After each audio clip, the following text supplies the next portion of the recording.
Audio check, check.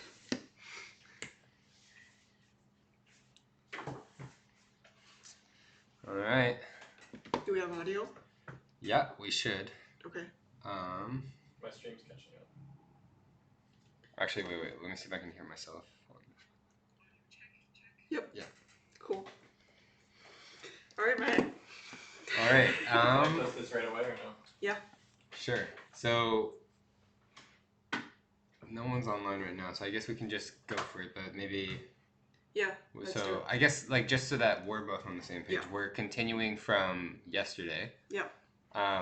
Here's what we have right now. For the social media image generator, you can throw in text. Mm-hmm. So, actually, let's do Merry Christmas. Uh-oh. And then number of shapes, size of shapes. Oh, wait, Will, you did more styling to this. No. Oh, it looks like you did. You pick like a main color, and then it'll generate a palette based off of that. And there's confetti. Okay, so the first thing we're going to do is fix the confetti, because right now it's infinite. And what we really want is for it to, like, when you hit the generate button, we just want a little bit of confetti to fall, go to the bottom of the screen, and then that's it. Mm. We might not be able to do this, and if we can't, then what's the fallback? Should we just remove it for now? I think for removing it will be quick, but for the purpose of the stream today, we could keep it. It's kind of fun. Just to leave it like that, just like snowing? Yeah. Alright, sure. And then, wait, we need to fix, the bottom line right here is like different than last time. This pad is reverse. What's up? Will, The scrolling is your reversed. mouse pad is reversed? No, that's a Windows thing. Oh no. Oh, how does it? No. Wait, no, I'm trying to save an image. It's... Okay. Oh man, this is going to be fun. So yes, today we also switched to Windows. So another little fun little challenge. Seems like one other thing we want to do is we want to be dynamic about the text size. Yeah. We can hard code in of like if more than this many characters, shrink the size. Okay. And we should also have like a max number of characters for the text box. So I'll write this in the README. Posting has happened. So, uh-oh.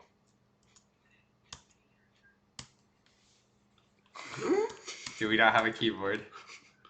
What's up? Well, What's going on? well, we don't have a keyboard. What?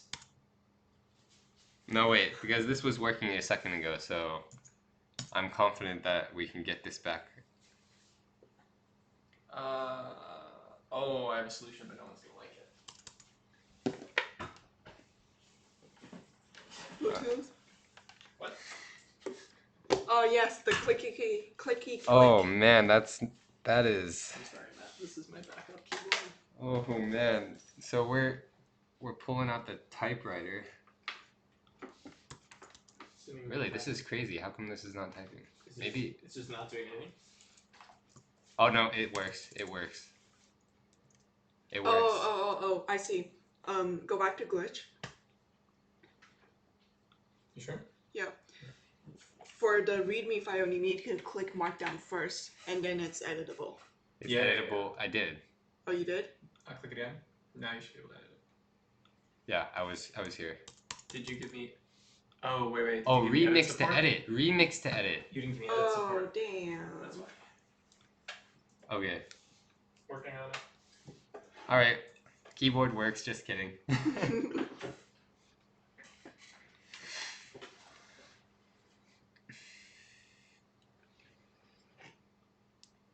Forget about Stream Snacks. Today I think we also want to connect to a domain, right? Yeah. I invited to edit. So refresh, click refresh. Nope. It's Oh. Control R. Oh no. Nope. I'm feeling bad. No.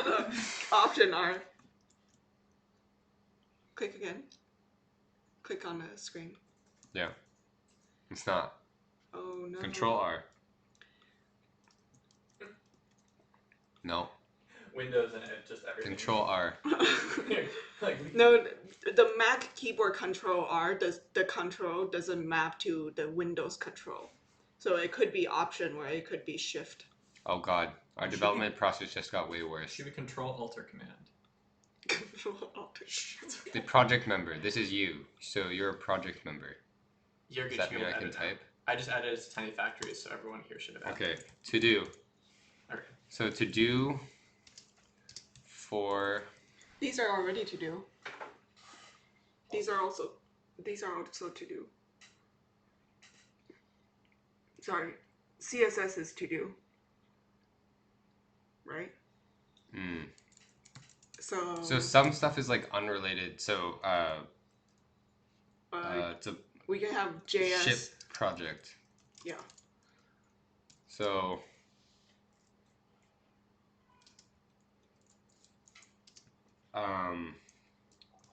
purchase. Are we gonna just purchase the domain on Zeit? Yep. And then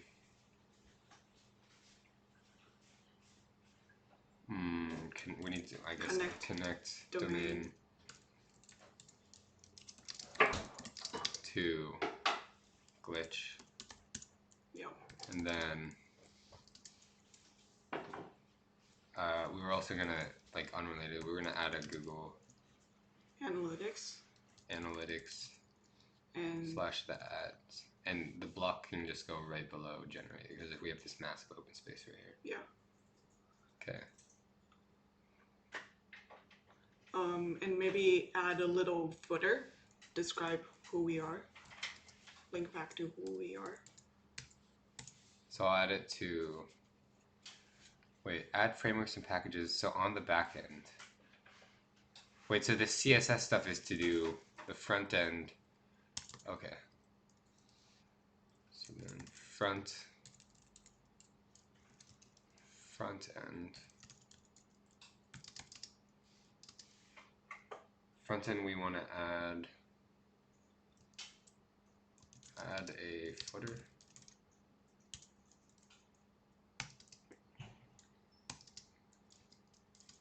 Fix confetti.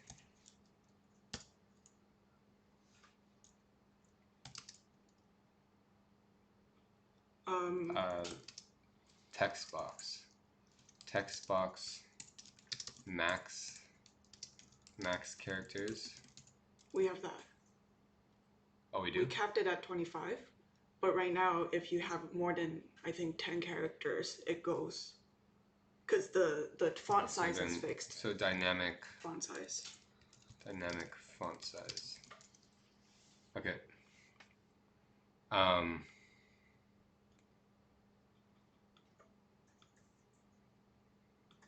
Should we have Will purchase the domain?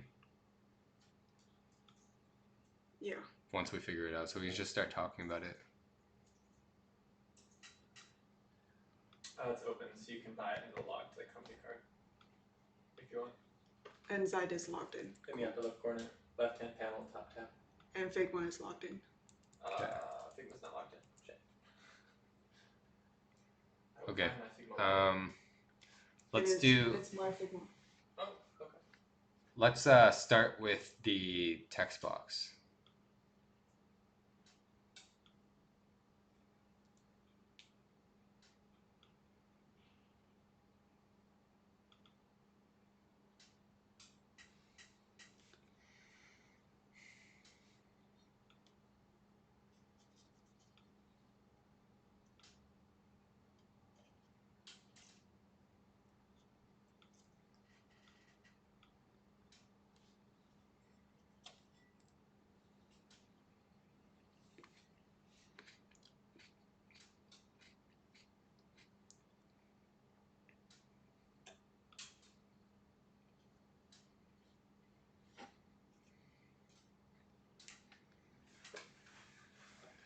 So what we want to do here is, so there's a max number of characters.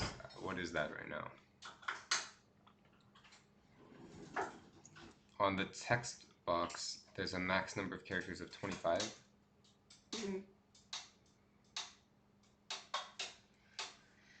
And then we basically want to dynamically change the font. And I think we can probably have like 2 versions, right? Mm-hmm. So it's like at some amount of text, we cut it and switch you back to the smaller version, and that smaller version should be able to hold the 25 characters Mm-hmm. comfortably. Yeah. Okay. So how many characters fit on like the canvas right now? So this is the large. So I think we might have just reached the max. Wait, I can't tell. And then okay, so it was because M's kind of the widest character. Is what I was thinking. So that's 1, 2, 3, 4, 5, 6. So 6 characters. It's looking bad already. With 6 characters. Yeah. We can do a slightly smaller font size, or Yeah. what do you think? I think the most common thing people might type is hello or something around that, or even a 3-word acronym. Oh, way smaller. So MMMMM is just like So the it's- biggest. Yeah, it's capitalized too. MMMMM. Yeah. So that's 6 characters. Oh, wait. This is not how we should be doing it. Because, remember we wrote that one piece of code last time Mm-hmm. that calculates the width of the text? Mm-hmm. We just want to do it on that. And then it's like, if the width is a certain amount, then we can use the large font size. Oh, wait. Okay, so we'll calculate it with the large font size. Okay, right here. Lines 125 and 126 right here. So this ctx.measureText.width is dynamic depending on whatever the current the canvas context font size and font type is. Mm-hmm. So we want to do something with this to figure out the font size. So we can like basically, we'll see how wide it is with the larger font size. If it's uncomfortable or too big, then we'll just switch back to oh wait, you can actually do this kind of like dynamically so that the text always fills up like most of the screen. Because you can just slowly like tier it down, the font size. Just like, oh, the width is this much at this font size, so we'll tier it down. So would this be an if function? Yeah, maybe something like that to start. I'm trying to think about where to put it right now. So It needs to happen before it's drawn, right? yes, I'm wondering if, okay, so where do we specify the font? Because basically I want to specify this font like one time, like at the beginning of the program. It's like, okay, here's the font we're using, set. And now like the rest of the code will just run as has been. Looks like we have 2 font. Yeah, I'm wondering if we have even more. So, oh my gosh, okay. This is crazy. Okay, first let me try commenting out this one. Because I think we might have added it twice unnecessarily.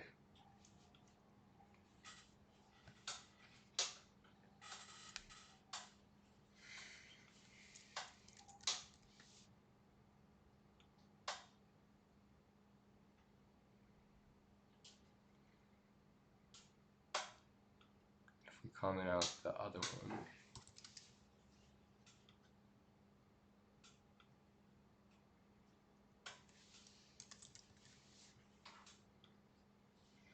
Okay, so I think we wrote it twice by accident and we didn't really need the second one, so I can remove this one for sure.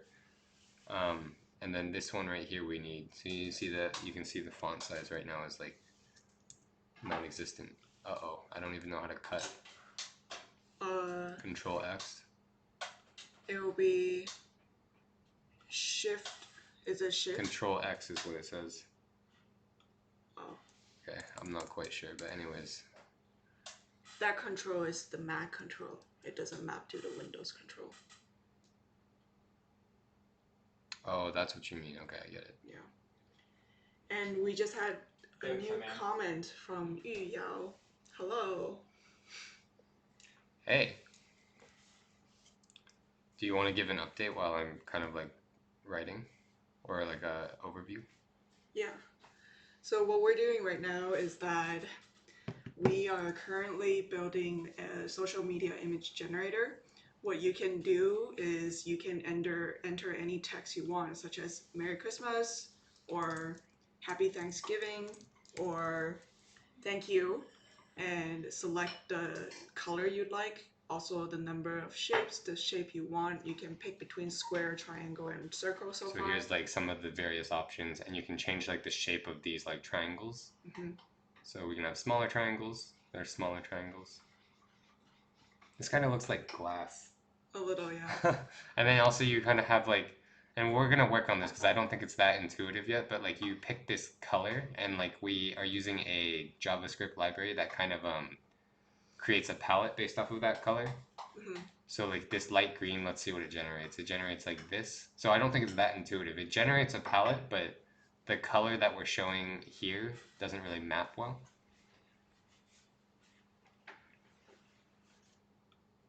But anyways, right now we're trying to make it so that, because we kind of set like a limit on the number of characters, and we want to figure out like, depending on how much text was entered by the user, we will change the font size so that the text fits comfortably on the screen. So that's kind of our challenge right now that we're working through.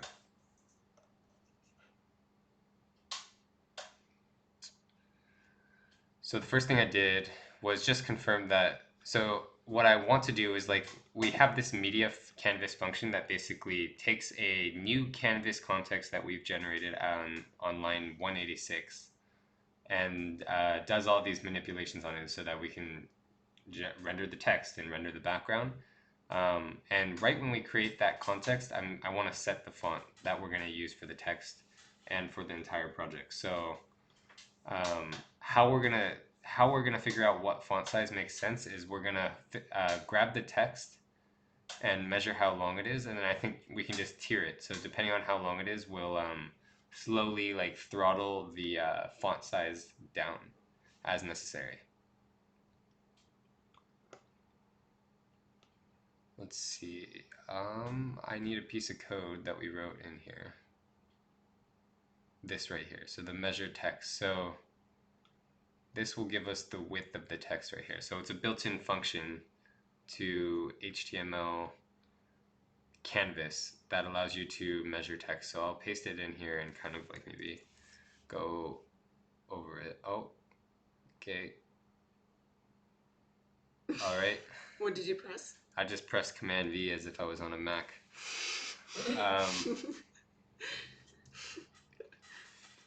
All right, ctx.measureText. So cool. So this is going to be the var text width equals this, and then I know we want to set this, but we don't want to do it yet. So let me comment it out. So we have the text width, and maybe for now we can console.log this, so we can try a couple different values in the text input and see how this affects this variable. Actually, wait, sorry, oops, we do need this because this function measures the text based on the font properties that are currently applied to the canvas. So this line right here, ctx.font, is going to apply a 155px Arial font to the canvas, and everything is going to be written in that. So if we there's like, I forget what the function is called. We can actually look up here, but it's called like canvas. Oh wait, it's in.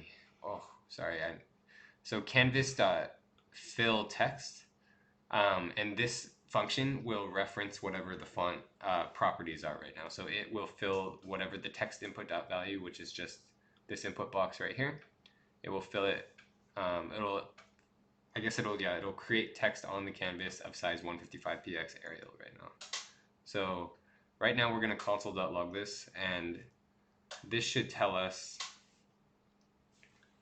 Yeah, this will just tell us the width of the text. So I think if we generate right now, we should get like 0, which is what we got. Not visible. And actually, wait, you can see that it's getting posted like multiple times. Actually, we need it to. Okay, that's fine. We'll leave it. So that was 0 text. And now we can type in something like hello and see what the width of that is. Oops, this thing is not scrolling down, but if it was, we'll see that hello is 353.2, and I'm assuming that's in pixels. And then let's see the one that that filled up the screen last time. It was like 6 W's, which was like the max width that this font could handle. Not even. It's 877. So what's kind of comfortable? Where do we want to like throttle this down? Like if text. So basically, I'm thinking we'll set the font to 155px, and we'll test it. If it is greater than a certain width, then we'll set the font to a slightly smaller font size and test it again. If it's greater than that width, I guess it's going to be the exact same width every single time, right? Like it's just like we want it to fill like a certain section. So right now 877 is the number.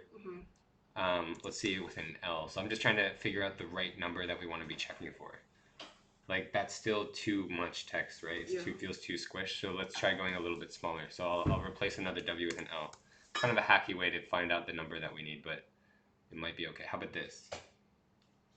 So this is 654 right now. And then if you think like if you think we just need a little bit smaller, we can just go like 625 or something like that, I think. Yeah, something like 600, 625 should feel good. So we'll try 6. I'll comment it here just so we remember. But we're thinking something around 625 px max width for any given font. Okay. So then basically right here, we probably can encapsulate this in its own little function because this is getting kind of messy, this button listener. And honestly, a lot of this should be refactored, and that is the plan if we continue working on this project much longer. But for now, I'll create a function to calculate font size, and it'll take the context. So this font size function is gonna take the canvas context that we're working with right now, and it's gonna set a font size and font type. We can switch it. Right now we're using Arial, but perhaps there's a better one to use, right? So it'll take a piece of text, it'll take the canvas context, and it'll set the font for that canvas context. So let's do that. And then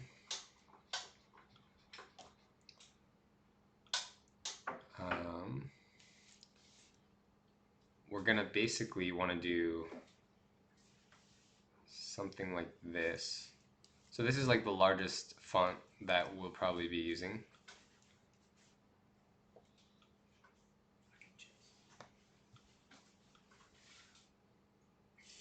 I'm gonna be completely honest, I'm not a fan of this Windows UI, but I'm just not used to it. ctx.font. Okay. Text width.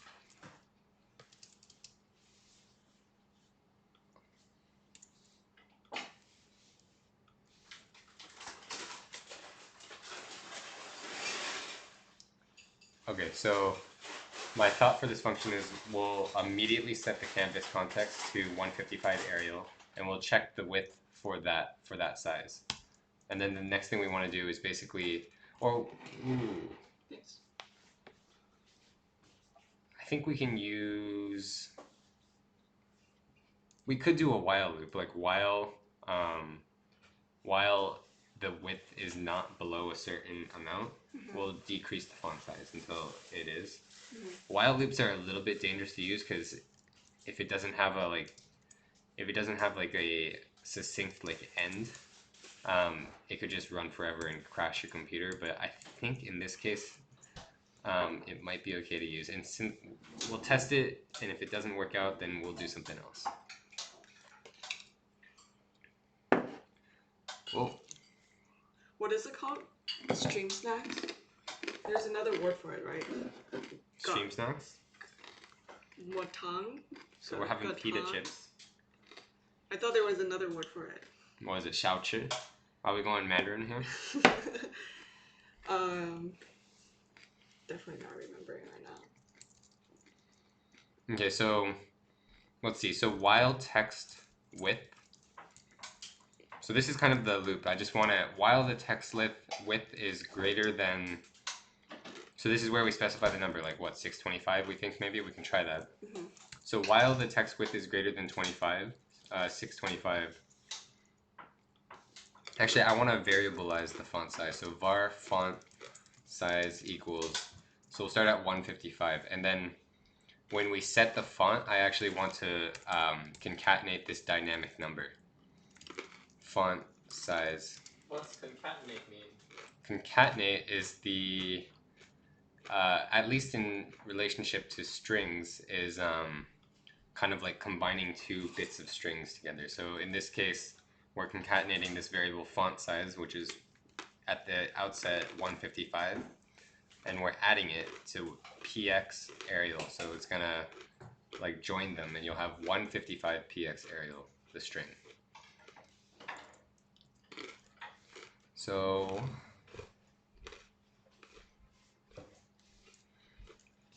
yeah, if the text width, so we'll measure the text at 155 px, and if it's greater than 625, like it's wider than the social image thing can handle, then we'll decrease by some amount. And so I'm thinking maybe we can do it like in steps. So we can do like font size minus font size equals the current font size minus some amount of some amount. So maybe like 20, or maybe, I don't know. What do you think? We can, because we can increment in smaller amounts if we're gonna do it like in a while loop or a programmatic way. Something like, I don't know. Well, we can play with that number. It'll be easy enough. So we'll decrease the font size by that, and then we will set the font again, and we'll recalculate this bit right here. Bot 404! Bot 404, you're back! What's up? Welcome to the stream again. How's it going? How's the Python going, Bot 404?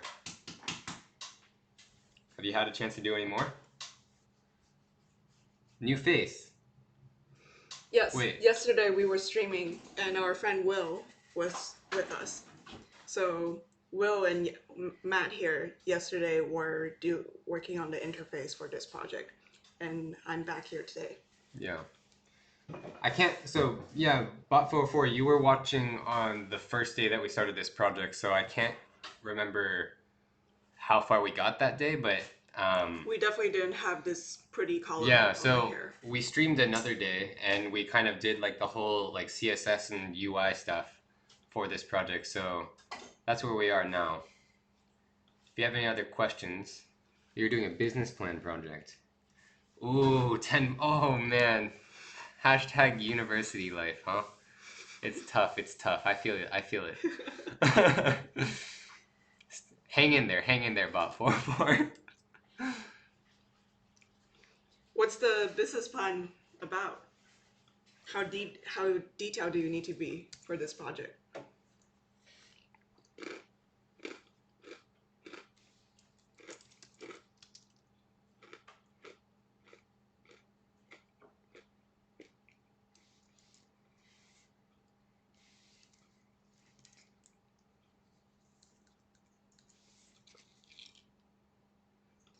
I feel like we need some background music. Oh yeah, we were gonna do that. Yeah. On it. You gotta create your own product business, but you got to make tables, and I'm just confused how I'm even gonna get the money. Yeah, I did one of those projects, but I went to a design school, so I was more focused on making the pitch and making the slides. I didn't have to write a 10-page Oh my document. gosh, this shit works. It works. Yeah, it works. I think we should go greater than 625 though. Do you have? If it's built, if your project is due Friday, then does that mean you have a product or business in mind right now?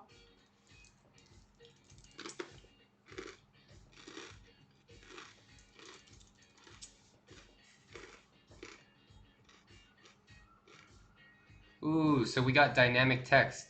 Nice. As I type more text, the text size will get smaller so that it always fits the same space on the screen. This would have been useful for past projects, which is good to know. It was as simple as a while loop. Can you explain to me how an if function versus a while function would be different in this case? So with an if function, or maybe I should quickly explain what this function is doing. So right down here, when we create like a new canvas context, which is one of these canvases, one of these 20 canvases that we're generating on the screen, I want to set a font based on whatever the text we're gonna have to display is. So if the text is a lot of text, then I'm gonna want to have a smaller font size. And so right here I call this function calculate font size, and I give it the canvas context. So let's go up to this function right here. The initial thing, the largest font size that we're going to use is 155, which fits about 6 to 10 characters sometimes, depending on what the character is. So we'll set the canvas context to that font, and then we'll take the text that the user inputted and measure how long that is. If the text width is greater than 650 pixels, then we're gonna reduce the font size, set a new font size for the canvas context, and measure the text again. So we'll keep on doing this until we get to a font size that fits the text comfortably on the screen. I see. The difference between an if statement, I guess, and a while loop is perhaps that the if statement, you kind of have to code every single like instance and scenario. So like right here in the while loop, we're kind of like repeatedly doing this inside stuff right here, 157 to 159, until this condition passes. Text width is greater than 650. With an if statement, we would have probably had to do, if the text input is equal to 6 or greater than 650, then do this. If the text input is greater than 630, because like on line 157 we're decreasing by 20, you'd have to do something more. So yeah, anyways, that I'm gonna go back to the README right now and check that one off. Bot44 had something. Yep. You want to read it? Well, I know what I'm gonna do. Basically, a store that has candy and will be open 24/7 and does delivery. What if you're hungry at 2 a.m.? Just order from our store and we'll deliver your candy in less than 30 minutes.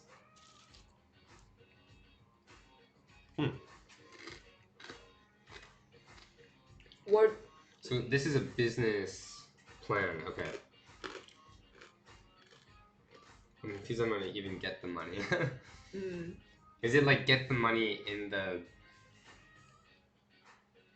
like how is it gonna look for the user? Customer. For the customer getting the money? Do you need to calculate your sort of burn rate, production cost, and how much you're making, and in this case your profit, your revenue needs to be greater than your burn rate.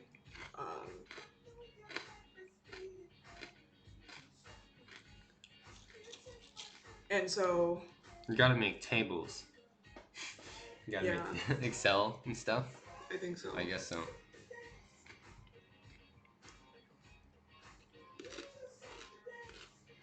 What else were we gonna add? So are we add a footer? Should we add the footer like in this part or like where? Because like notice how like it kind of just goes. Like, should it be at the very bottom right here still? Okay. Or even on the on the column. On this right here. Yeah. Hmm.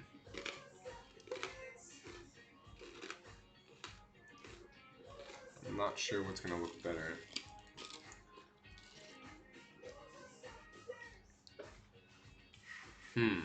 Although this column, when like it's really small,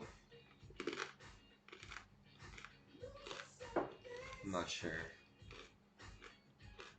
Let me try like squishing this a little and see what happens. Oh. Whoa! Okay. I didn't want to do that. We switched to Mac today, so or Windows. to Windows, so I'm getting used to the UI.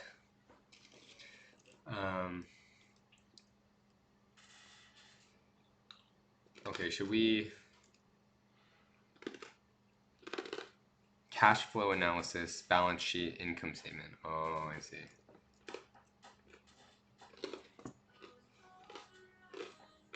Well, this should have.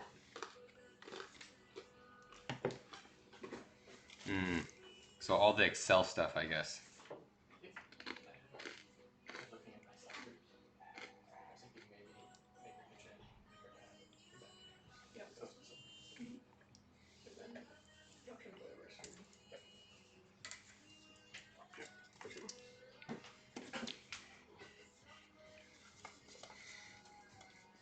Okay, so should I go for the confetti or right now, or should we try to do some other stuff?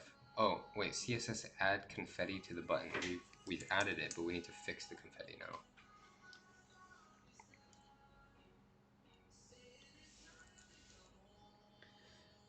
For your table, in this case, do you need to are there people working on software, or are most people working on physical stores and physical products?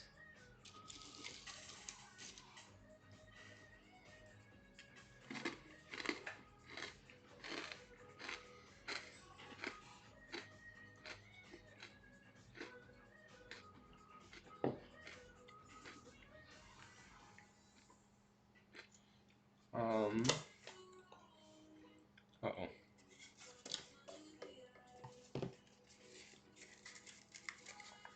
Should we add the footer? Who's that a footer? Okay. So in this column, which is, so the C column that ends right here is the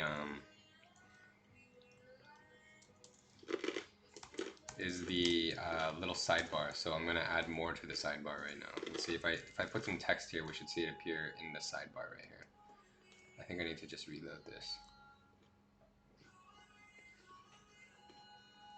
Oh, okay. It goes underneath. Okay, so I need to put it in the section.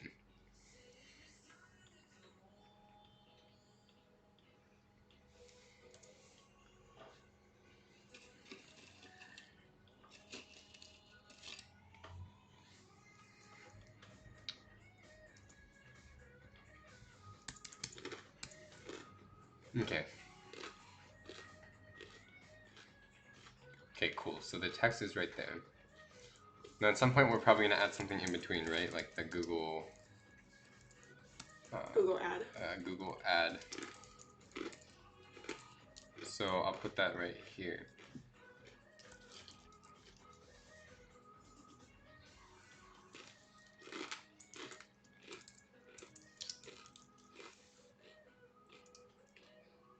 I don't like that this one doesn't reload. Maybe we can just full screen this and have the one that reloads automatically.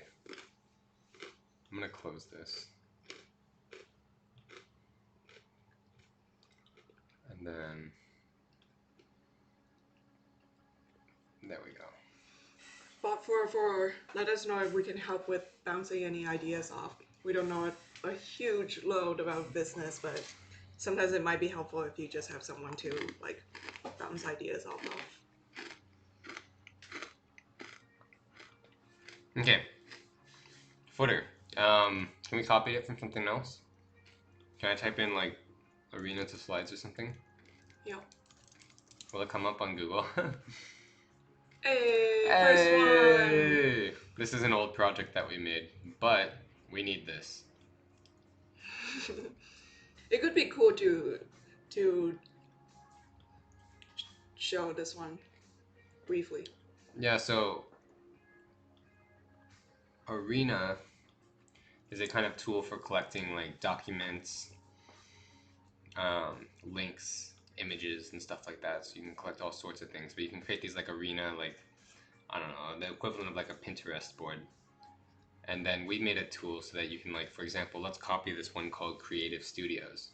You can paste this link into the arena.toslides website that we built.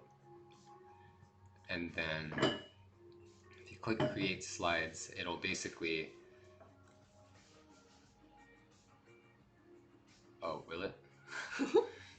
Maybe it's broken. Oh, there we go. It'll create a slideshow of each of the elements in here. So if you like, let's say you collected a bunch of things and you want to present it to someone, you can do so. And it's kind of like a very just like nice UI and I guess like nice little like presentation slides. We should probably update it with if it doesn't load, then we hit refresh.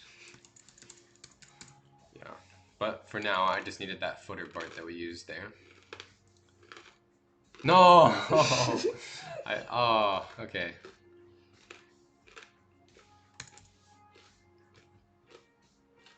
This bottom part right here. Okay.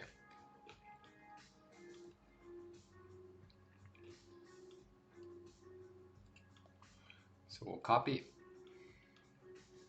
throw that into the footer section. So we're getting pretty close to finishing this project. We're hoping to finish this one by today. We'll see.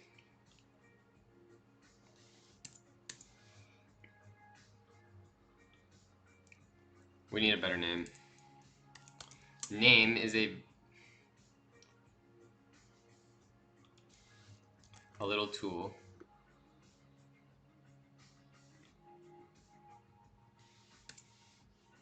Okay, so we'll need to change that top part, but for now, that should be okay. And I guess what we probably want to do is, let's see, let's go into the CSS, and maybe we can do something where we like position it from the bottom a certain amount. We can say like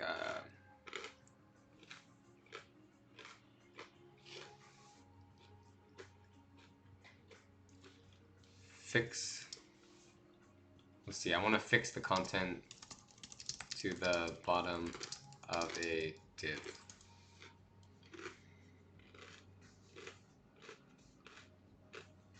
Okay, so you can absolute position it.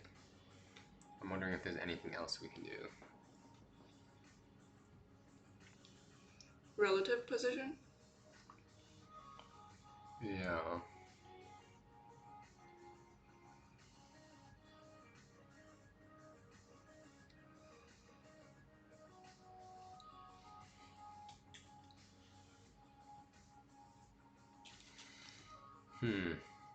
Bottom 0. It might be this one. Like to set the pixels from the bottom to 0.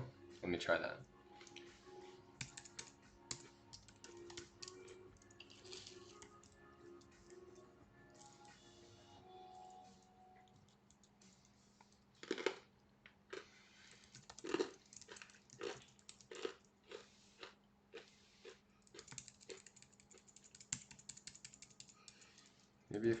Maybe if I did do position absolute. Yes, Stack Overflow. It is. We must use it. I don't know if we can survive without it, honestly. It is very good. Okay, this is looking weird. Does this absolute position? Can you try relative? What happened if you type relative? I can't comment out this text. Try shift. Oh, it was the other control button. No way. That's... Oh.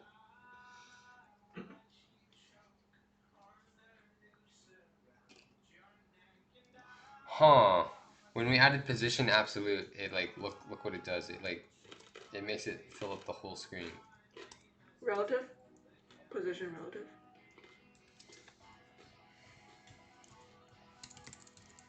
Yeah, but then we don't get it to fix itself to the bottom. Oh, you want bottom left. It's okay. I think maybe Will can jump in a bit and give that a shot. But for now, we'll just leave this. We have the footer text that we need. Wait, where do you want it to be? You want the text to be... At the very bottom right here is what I'm thinking.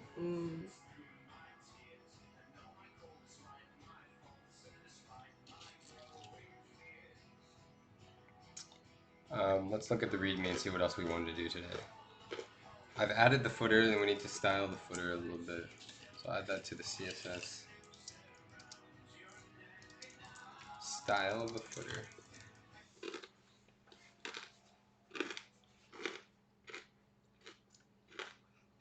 Color preview to be more accurate. So yeah, that was a challenge that we haven't looked into yet.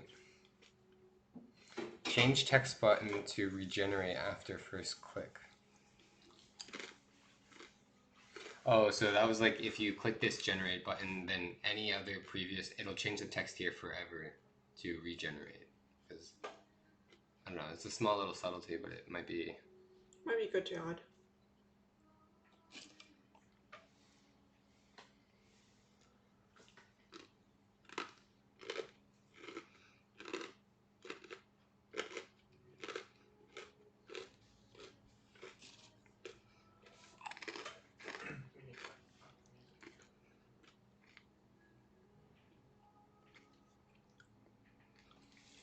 Okay, so we have a click event down here for the button. I guess what I can do that will work, it's maybe not the best way to do it, but might be okay for now, is the button.inner HTML can be set to regenerate.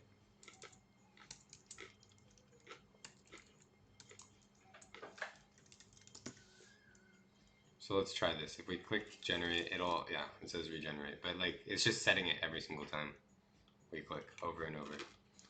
That might be okay for now. So readme.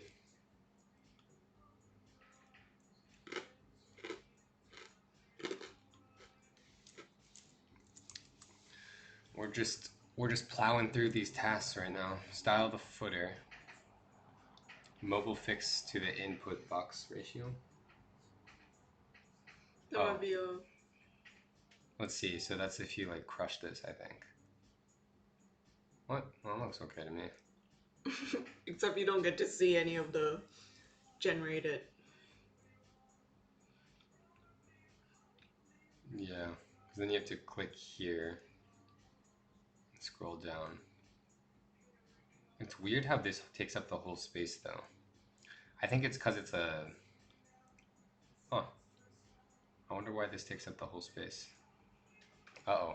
What happened? Oops.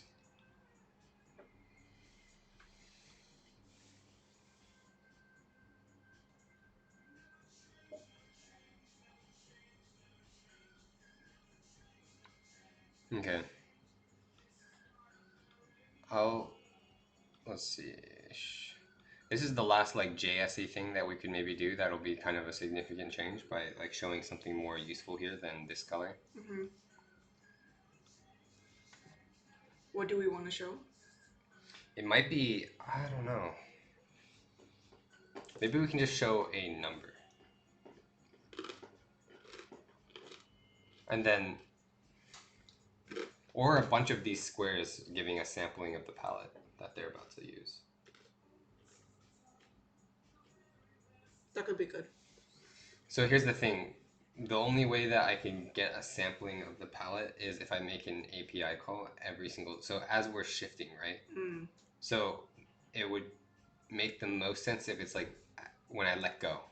When I let go of the mouse, because there's a different event handler for that.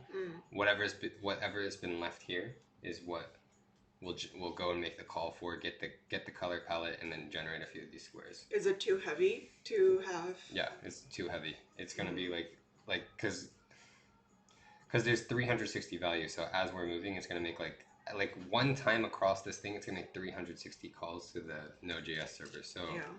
we need to lighten that. And then maybe what I'll do is like these boxes won't actually appear. I'll just do I'll do a number 0 to 360, and then when you let go, the boxes will appear underneath, or it can appear where they are right now. Okay. All right, let's do that. And then after that, we'll move on to getting the domain and hosting it and stuff like that. Okay. Think about names. Think about names. Yeah. And chat, if anyone wants to think about a name for this project. We need to name this project to something not social media image generator. Yeah, this is too literal what it is. We need to get the product mind flowing. Uh-oh. Oh god. What's the oh god but for? Legit naming. Legit naming is hard. I found a marker tool to add a marker to the video through Twitch. And YouTube has the lowest stream latency. It's like half as much as Twitch. Alright. While you're thinking of names, I'm gonna try to talk through my thought process for the color bit. So the big problem here is that if you really wanted the smooth slider, you could save the results of the API call offline for 30 intervals. Actually, wait, let me think about it. We could generate all the data for the API and then just dictionary pool the color data. We could do that. Also, Wombo Wow, welcome back. Yes, hello Wombo Wow.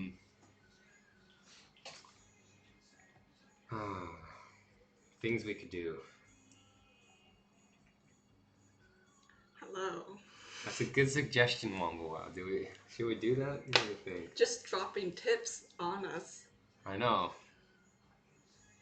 You could save the results of the API call offline.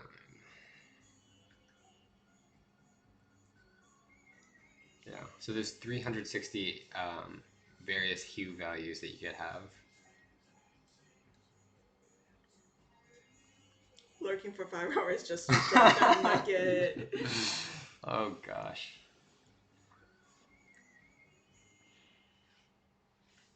Let me at least get the number back on, because I think we definitely want the number like we have it for the other two input things. So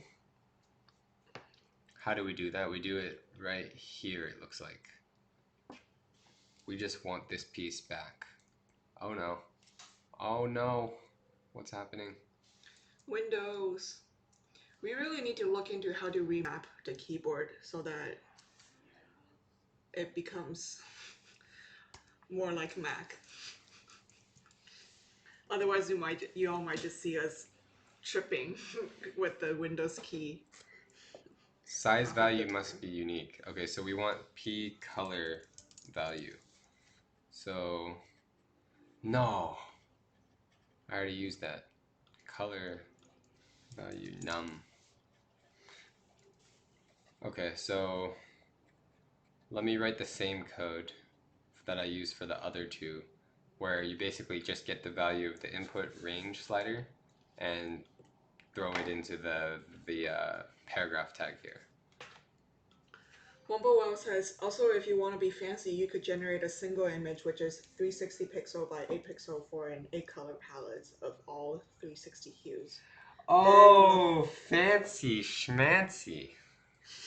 Wombo Wow throwing around some big suggestions. Wombo Wow ain't playing. Color value num. API no more. And no more server. Yeah, so we could just like basically abuse that API or that library until we get everything we need. Save it to a local like data JSON thing and call it a day. Definitely could do that.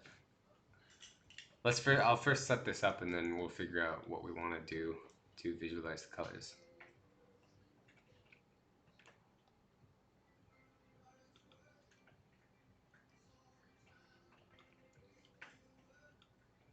So the color tag has the slider value. So when we first start a project, I want to get whatever the slider is currently on and set it to that inner HTML. Color tag dot value. Okay, so we have the number, and then as the color tag slider changes, let's see. So yeah, we're already like listening. So when the color tag changes, we want to run this exact piece of code again. So inside this event listener, we'll just keep on updating that paragraph tag. And if we pull this around, yep, so we got the number. Okay, that was quicker than I thought. So now we need to figure out what we're going to do. How we're going to represent the colors. LA Coder, welcome back. Are you planning on making this a standalone site or wrapping it in Electron as an app? Oh, fancy. Standard, I think just a standard web app for now. Yeah, for those who don't know, Electron is this little library. Is it a library or tool by GitHub? And what it allows you to do is that it can take a website and then package it as a Mac app or Windows app, so that you can save it in on your desktop or in your like application folder and open it locally. Which is great because otherwise normally you would have to rewrite the entire code just so that you can open it on Mac. Wait a sec. This slider is missing some colors. It's missing blue. Because it only goes up to 100. I think that was accidentally changed yesterday. Let's see. The range for the slider, the min is 1. And the max needs to be 360. Yeah, I think we were missing a lot. Oh, yeah. We were missing a ton of colors. There's tons more. That's, yeah. Yeah. Oh, yeah. I remember the blues now. I forgot about them. It's been a while, blues. Yeah, some of these are just great. Okay. Okay, I do like Womble Wow's suggestion. I was gonna say I like monochrome more than Oh, really? whatever this is. This is, we can go to the server and see. This is the Triad one. Pastel Triad color palette. Mm.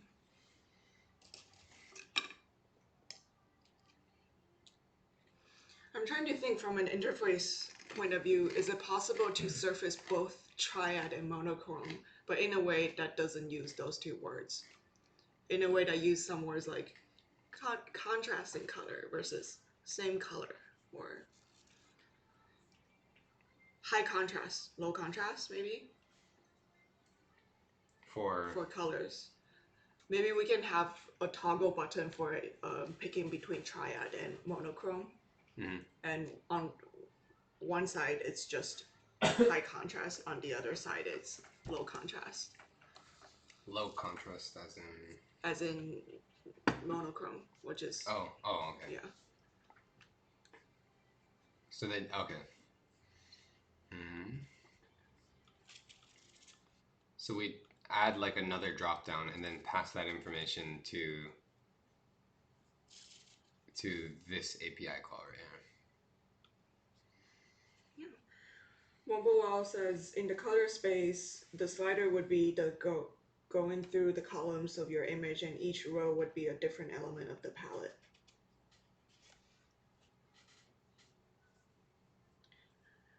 In the color space theme, the slider would be going through the columns of your image, and each row would be a different element of the palette.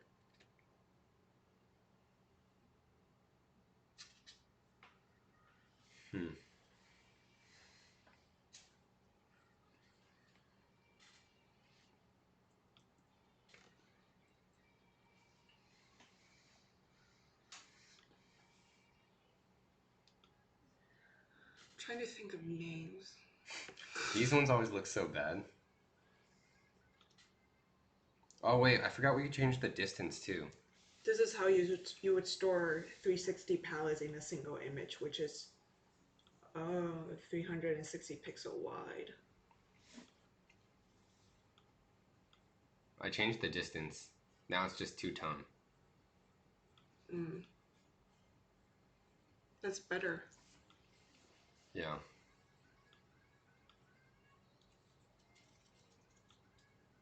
Like there's Christmas colors I think around here. Oh, we're close to Christmas. Did you hear what Wombo Wall says? No. Merry Christmas. In the Regenerate. color space theme, the slider would be Whoa. going through the columns of your image, and each row would be a different element of the palette. This is how you would store 360 palettes in a single image, which is 360 pixel wide.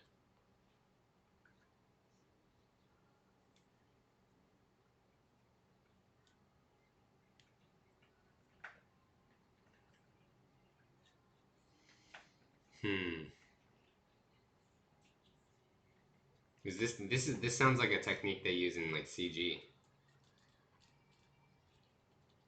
Yeah.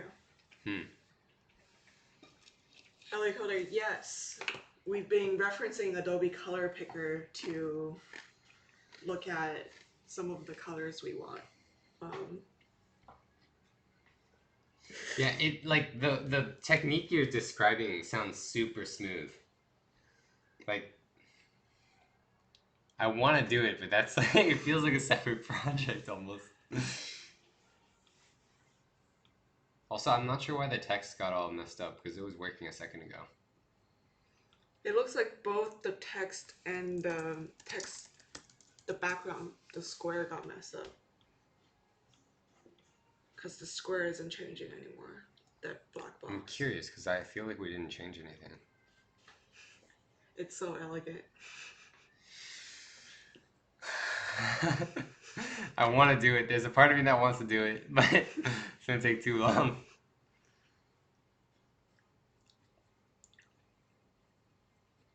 I feel like Wombo was like, you want to put ad on this? No, let's derail to some color stuff. Don't put an ad on this. Ad is bad. No, ad is not. It's fine.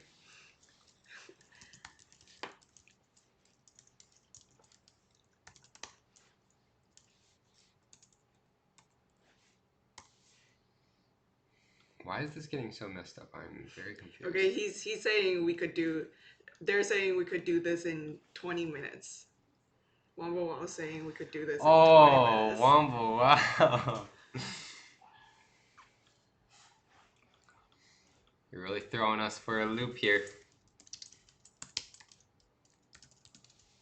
Derail incoming. What? It's working again. Could it be that it was just squished? If you reduce screen browser width. Why is it working? And also, look at that. This is actually Christmas. Which one should we save? This one, right? Yeah. Actually, honestly, the light tone is actually pretty nice too. This one. Do we like that like lerping thing that we did where like some of the squares are like lighter? I liked it. It adds more contrast, I guess. Can we increase the height of the box? Oh, wait, we're gonna have to dynamically do that too. Well, do you want the box to like cover the entire text now? I feel like if it doesn't cover it, It looks kind of weird. then for some of them, it's just not high contrast enough. Yeah, so like you're this just right like, yeah, it's a throwaway. Okay, let's do it. Okay, so we create the box right here.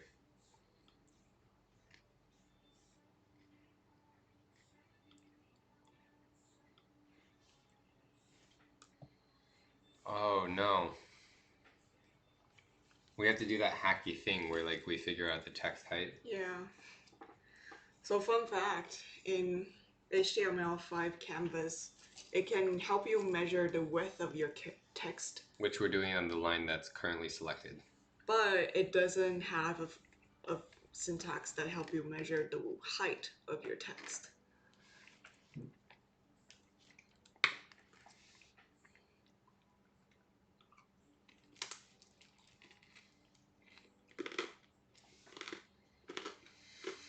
Okay.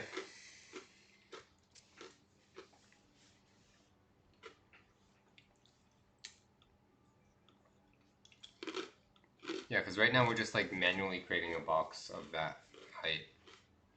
Or this is the y coordinate, and then later on I'm guessing, let's see, oh yeah, draw the rectangle behind the text right here. So we're doing a box of width and then 80, where 80 is a fixed height. So let's see.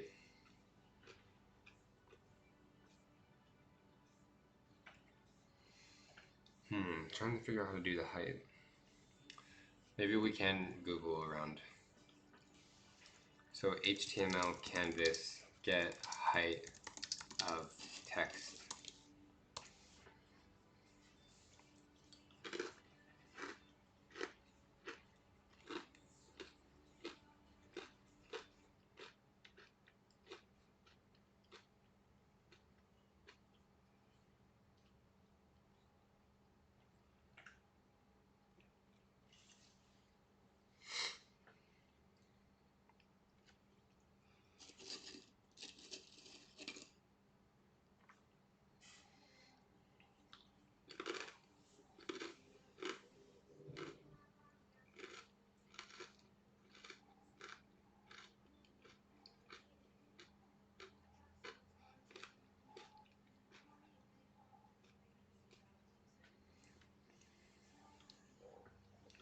You can set the size of text.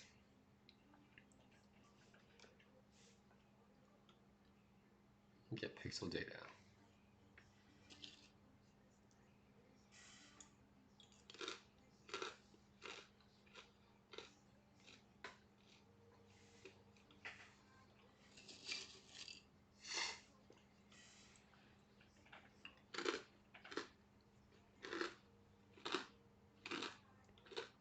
Okay, so look, they're doing this thing right here. They're creating dummy text of the letter M.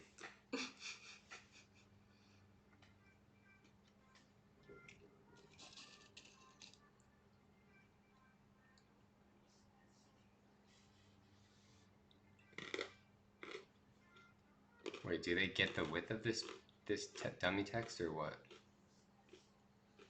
Whoa. This is The Windows cursor. this is not working. Okay, it's working.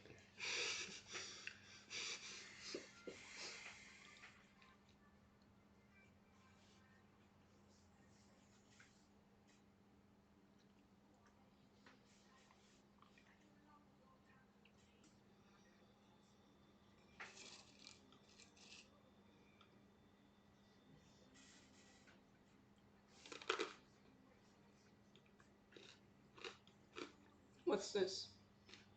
Use pixel manipulation.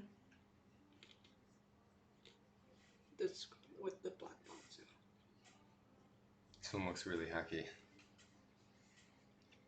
Here's a simple function, no library.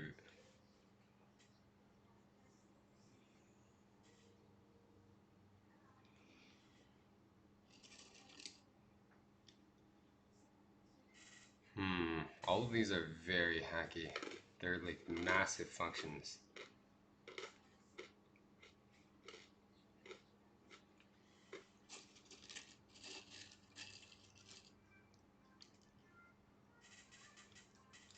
This might be okay. Here's the approximation. So context.font, and then they'll measure the M. Let's just do this because I think this will be okay. The line height. So the height is the size times the line height.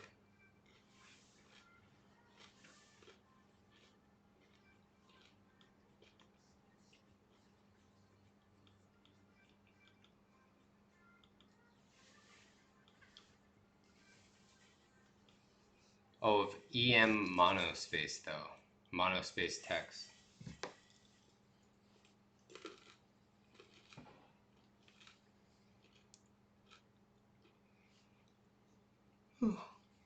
we change, so it has to be monospace for that one?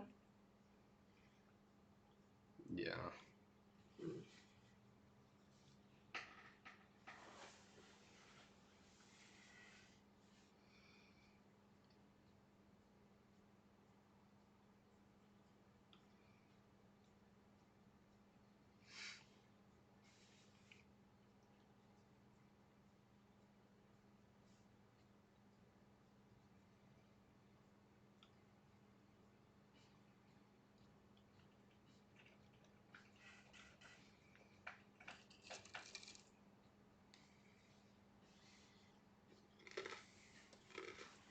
Yeah, the width is so easy, but the height, they have nothing for height. Hmm.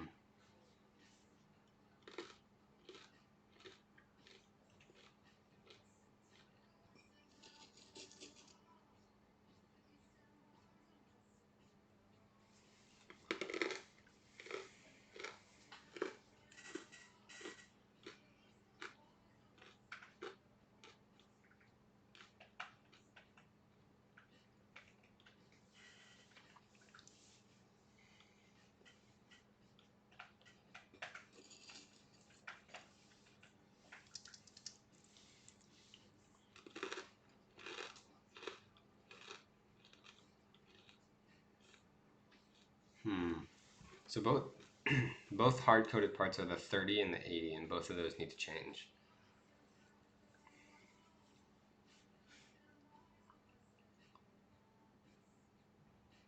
Let's see if we can do something with just the W. Where, like, let's just say we assume that the W is the height of the text. Like, what would we do if we just assumed that? Let's try it. Perhaps it'll be close enough to something that's useful. So we'll get the W, and the reason why we're using the W is the hack, because the W is kind of like a square almost. So the width of the W is nearly the same as the height. Are we defining two text width? Maybe we should use that. Oh yeah. So text height, maybe a small W, I don't know, we can play around with it, but we'll start with that. And then, so given the text height, I don't know exactly what to do with it, but we can maybe subtract it here, and we'll just sort of have to play with it and see what makes sense. But we can subtract it here, and then for the total height, maybe it's like the text height times 2 or something. I'm not quite sure, but let's just get something working, and then we can like modify it from there. Okay, let me zoom back out a little, and then we'll go run it. And I think we're gonna need some text if we want it to, if I want to test this. Let's try it with the fully opened tab. Yeah, I'm just confused why this small one is broken.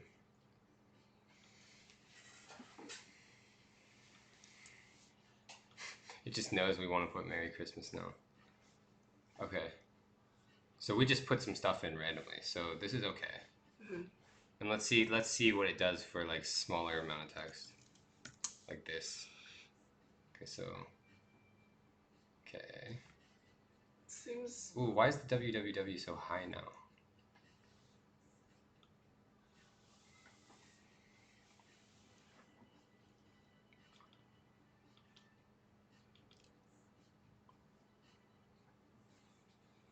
Oh, because both rely on box Y.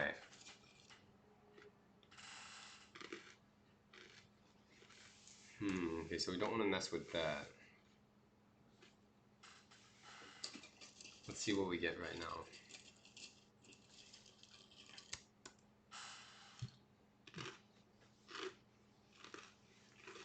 Okay, so the text is back where we want it.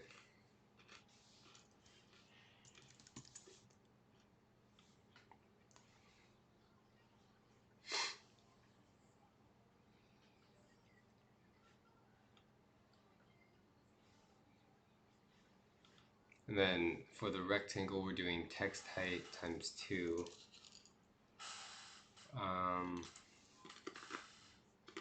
Maybe we can do a smaller amount, 1.5, and then when we draw the y coordinate, maybe we can also subtract some amount times like 0.3 or something. I don't know. I'm just trying to get it. You need to refresh, I think. Yeah.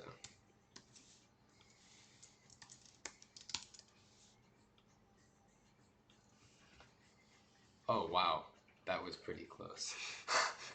For this instance. Let's see what happens with the WW. It could look very different. Closer.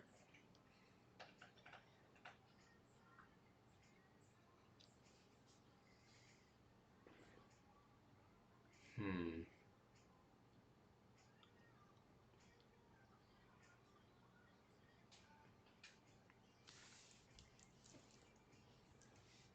Point 5.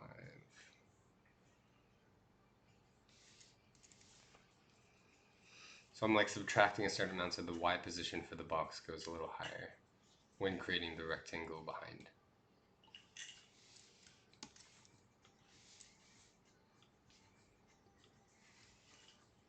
Oh my goodness. The thing is, like, this type of approach might not work on like every, yeah. It's not gonna work exactly how we want it on every single one. Like, okay, let's hit the max. This is the max. What's it do in the max? The max is surprisingly okay.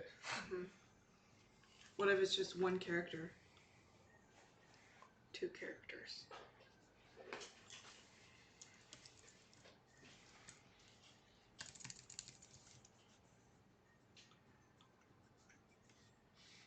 Okay, so it's getting pretty close. We basically just want to test the 2 extremes and make sure that it fits for that. So One approach for that is just that we add more padding to the black box. yeah, so that it can be a little bit off and still look good. Yeah. Although look at this right now. So on both the biggest and the smallest, just the top margin is kind of okay.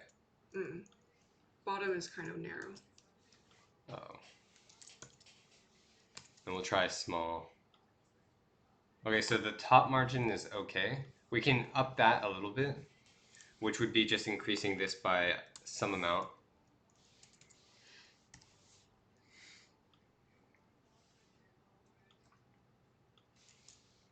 Let's try throwing the text in again.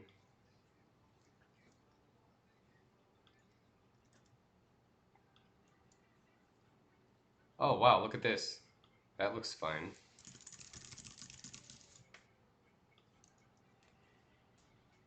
So we can increase the padding a little bit. So the text height we can increase to like maybe 0.8.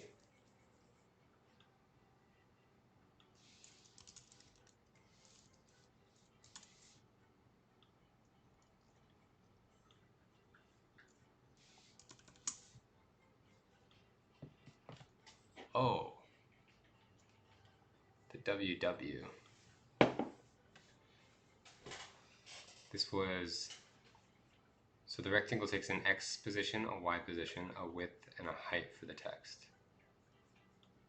And so for this one, 0.8 was too much. I had 0.5 initially. Maybe we can do something in the middle, like some happy medium. So if I reload this, WW. That looks decent.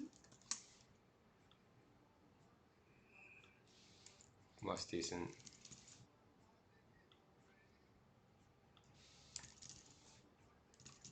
Okay, here's the max text. It's okay.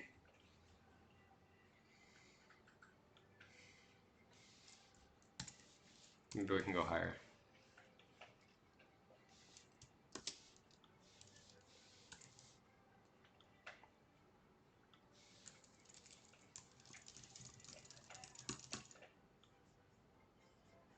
Okay, let's not. Okay, maybe 1.55 and don't mess around with it for now. And we can come back in and do this more legit later if we want.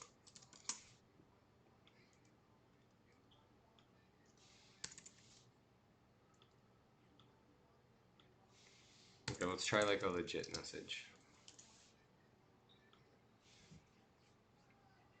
Alright. This one looks pretty good.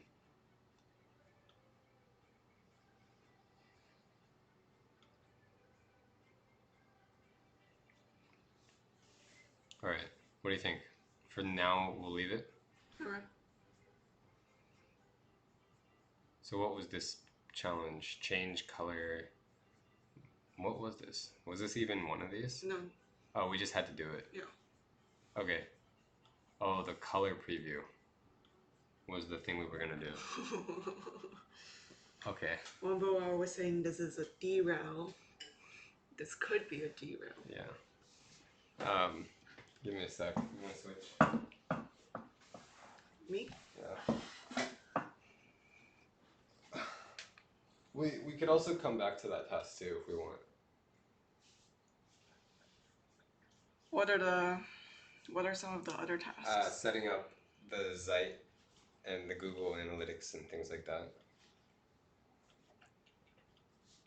That could be good. Okay. That could be just like getting the guts, Alright. on the components in. Okay. Sure, give it a go. So we want to buy a domain. Find your perfect domain. What's our perfect domain? I had trouble brainstorming names. Maybe we can do that one second. We can do the analytics thing first because we don't have to worry. Fine. We're just delaying and procrastinating the eventual. I'm not sure how to add analytics. This might be domain. You need a domain. Because that's how you register with Google. You register the domain. Alright, time to brainstorm names. Okay. We can type the names in README so that everybody gets to see it.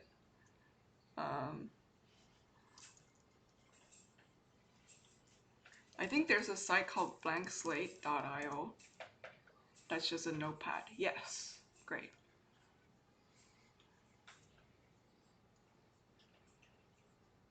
Okay, just start typing. Name one. What should we call this? And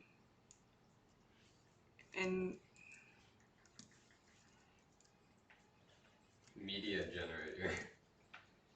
media. Wait, like I think maybe if we put the words down, we can kind of like pick and choose if we want to use bits of it. Yeah. Like maybe we can just put like a bunch of words that this project is related to, like so social media, the word generator.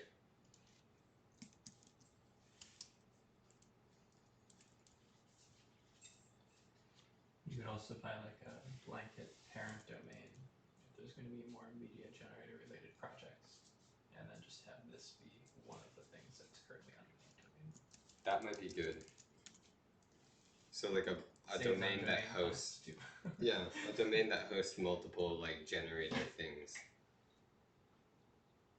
So in that case, we could even give it a more generic name or a name that doesn't relate to the word generator. Like we could call it happy Happy? or purple. I don't know. Just like something abstract. How about related to the function, like the case you'd be using this? So it would be social media or postcard.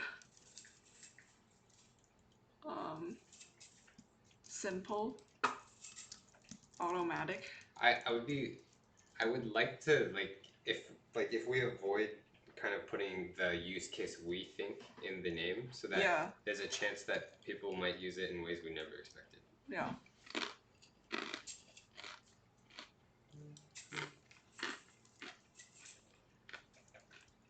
I'm just writing down stuff. Banner.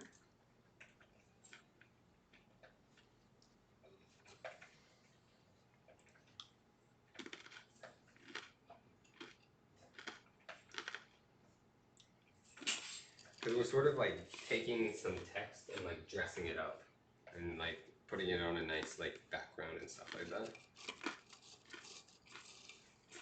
Hmm. It's like a message amplifier.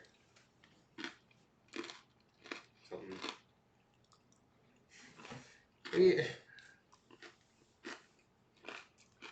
Names are not. What our does forte. Facebook call its thing?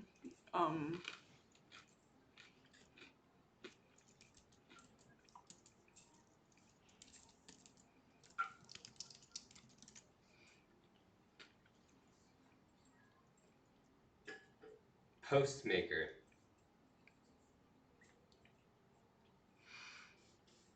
You know how Facebook has that thing Yeah. that help you to make your pure text post larger? I don't know if I've come across it myself.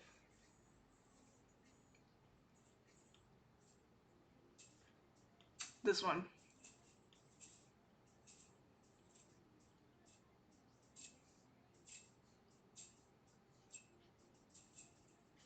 This is a tool they made.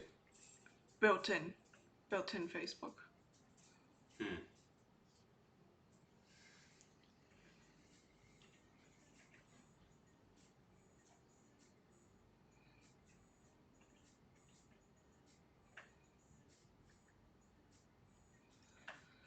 Um,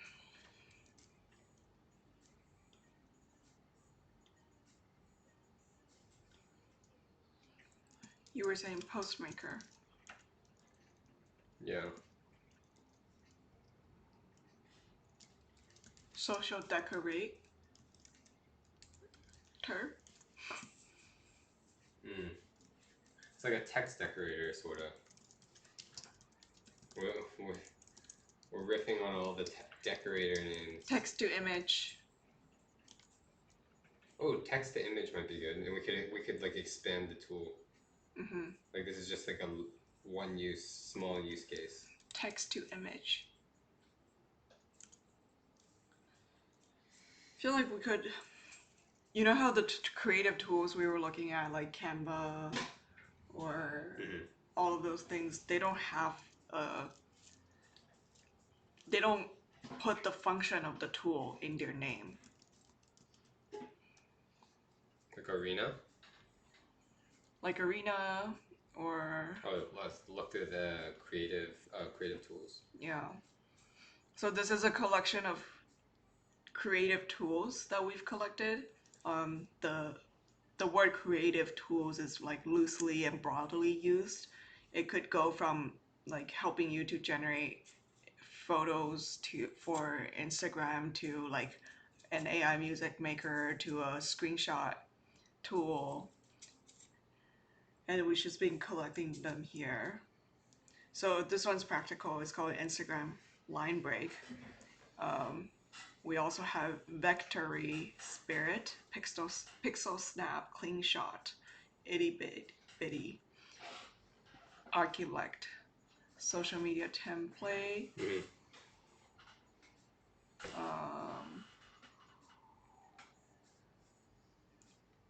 Runway ML. Do you think that this like we might have like a number of tools that are all related to creating like imagery or like manipulating imagery? I think image. So could that be part of it? And that's like as specific as we get.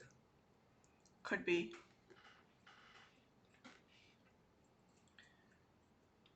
Image Foundry. You know how they're Type Foundry.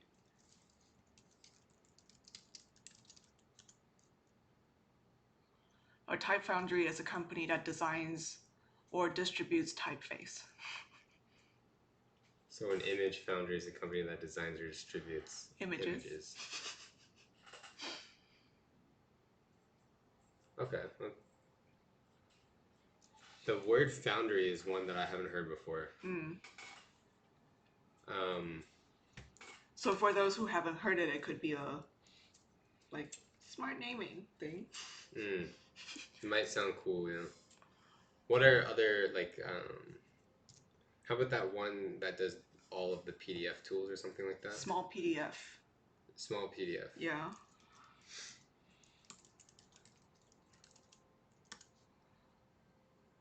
Oh, small PDF. A free solution to all your PDF problems. Yeah. Is there a small image? Feels like it's more than just small image though. There is small image. So what do you think? I don't know. I'm trying to think like Image something magic? image. Oh, oh, oh, Image. a magic. Oh, I like that one. Is there a .ic? Oh yeah. Go check Zeit now. I'd be fine with that, honestly. Or .io? Like a what you just. magic. I like Well, magic. People Imagine, might no. read it as iMagic. That's okay.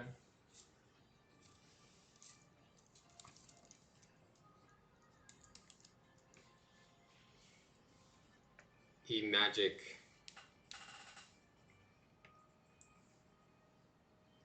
But .ic, is that a thing? Nope.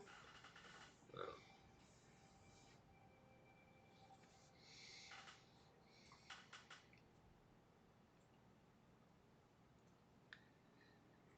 Back to E-Magic. drawing board.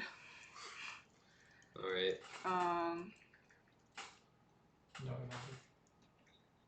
No go.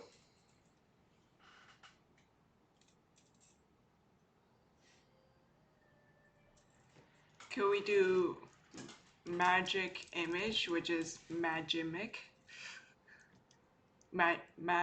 Magimage. That's weird. Yeah. They said Magi Mage. Is what I read.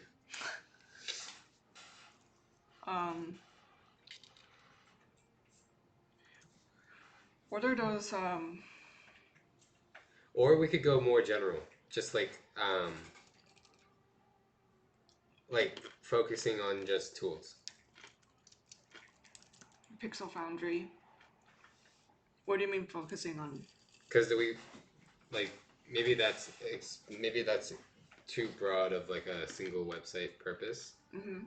But just like tools in general, maybe unrelated to images too. But there are image tools.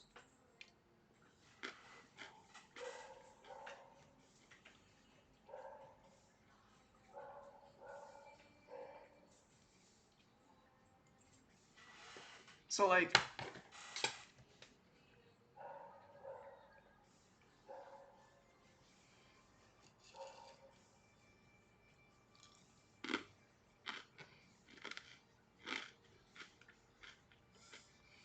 Algo, Capwing, Spheres, Logo Pizza, Image Pizza, Pixel Pizza, Pixel Donut, Image Donut. Image candy.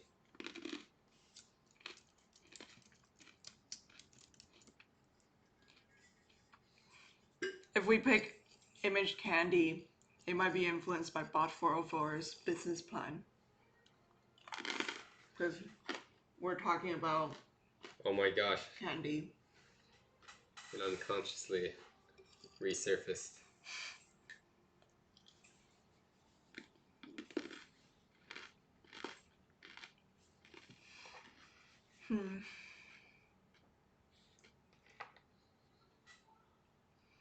Image. Let me type in the title.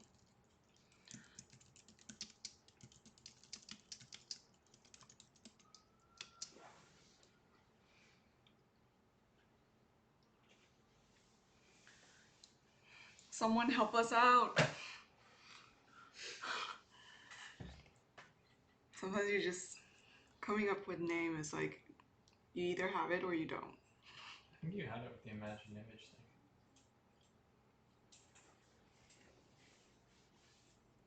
Leave so much open-endedness for what image stuff could be made next.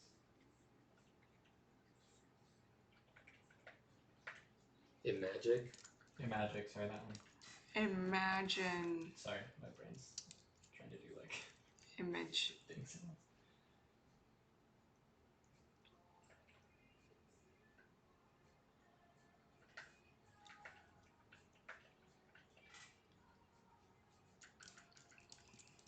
be imagine. That's weird.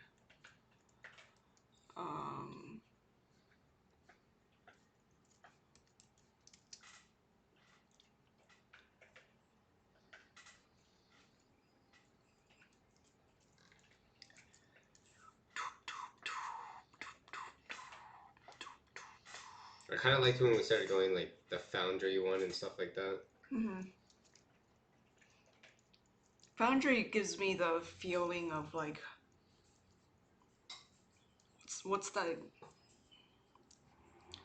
alchemy feeling. Mm-hmm. Alchemy.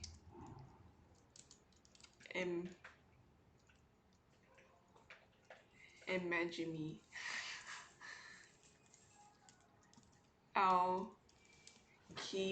Alchemy is kind of like magic, and like the tool that we created, kind of like you input some stuff and you kind of like boom.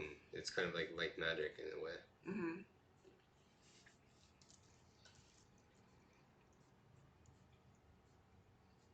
Do you want to put magic too? Just magic.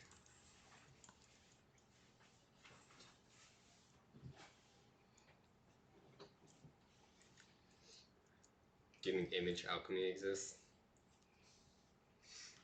Or do we want it? I guess we can just do image tools.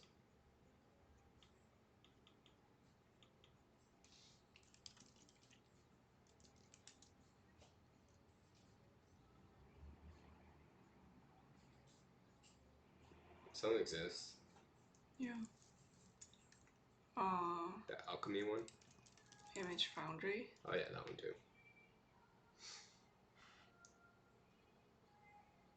More exist. And then Image Alchemy. Mm-hmm.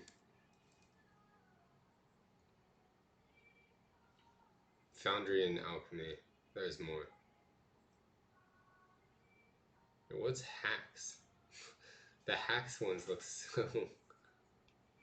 Oh yeah.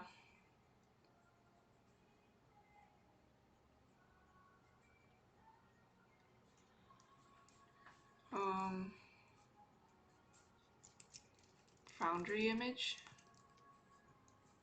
FoundryImageExist.com.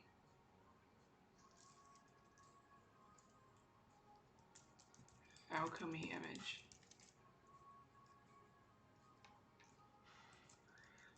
Image to, sorry, text to image.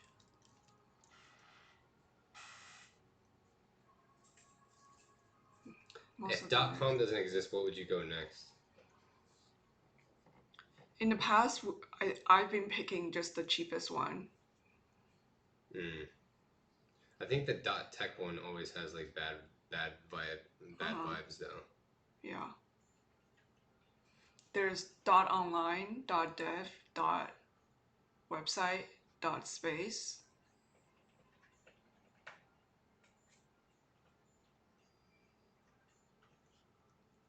Okay, so if we incorporate the word space into it, what can we do?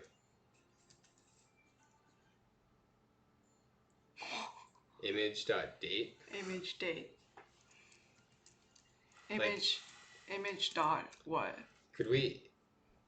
Whoa, look at those price. For just the word image. Yo. Image.gg.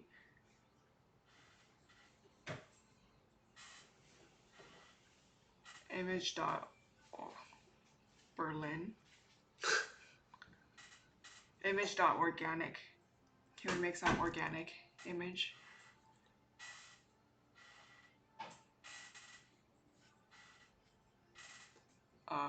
What happens if you like .space but something? Whoa! Is it this one? Yeah.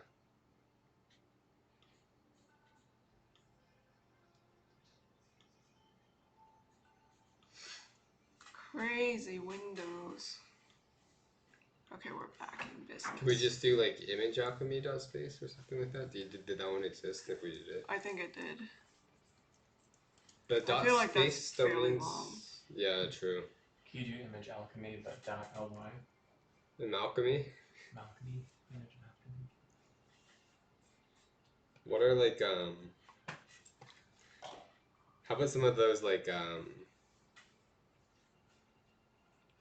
I have a weird one that could be cute. Image.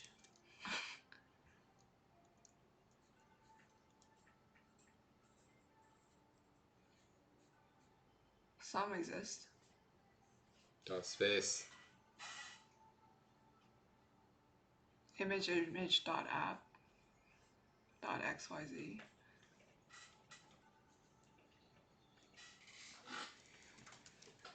Oh, tiny image. The dot space exists again. Easy image. How about tiny tools? Dot space. And then we just put everything under there. Spin them out into their own at some future point Yeah, when we understand like the that. market better. yeah, I like that idea. Okay, I'm feeling good about it. Well, tiny tools dot space. All of the small little tools get put in there. At some Could be point, we interesting. could spin it out into individual domains when we understand the market. Yeah, sure. So we'll use that as like a place to kind of just see who Clicking. uses I it. am buying. All right, let's do it. I think it's good. Purchase 1 year. Yep. Yes. Make sure you do it under the company account, Yep. not my account. I'll We can find a billing source. Abort or payment. I guess that. But let's hide it for a I sec. can do it right now if you want.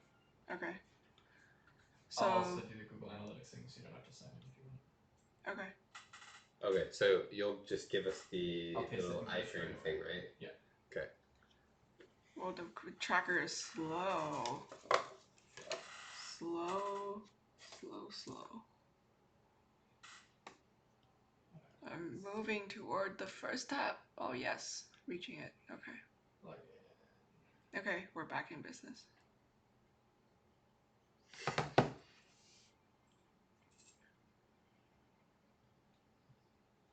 So in this case, we could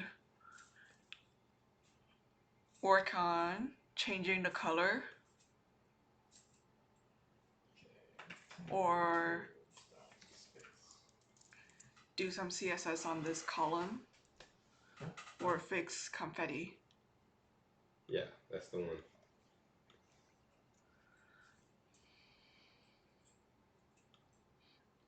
Another thing that someone suggested to us was create a toggle for that black box. Oh yeah. I don't know if it'll look good without though. For a high contrast one, so you'll need to go with dark colors, I think.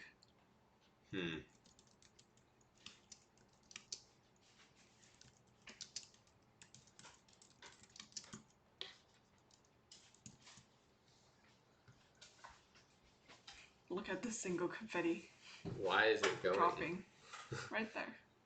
The confetti is throwing me off because I'm not quite sure when it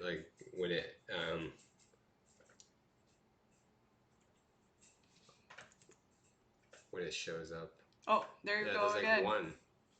Whee! Confetti.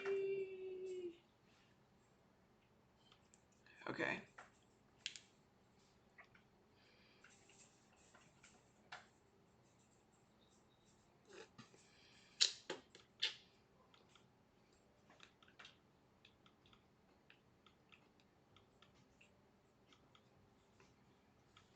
The color preview box seems the most important because it's kind of pretty unintuitive. Okay. What should we do?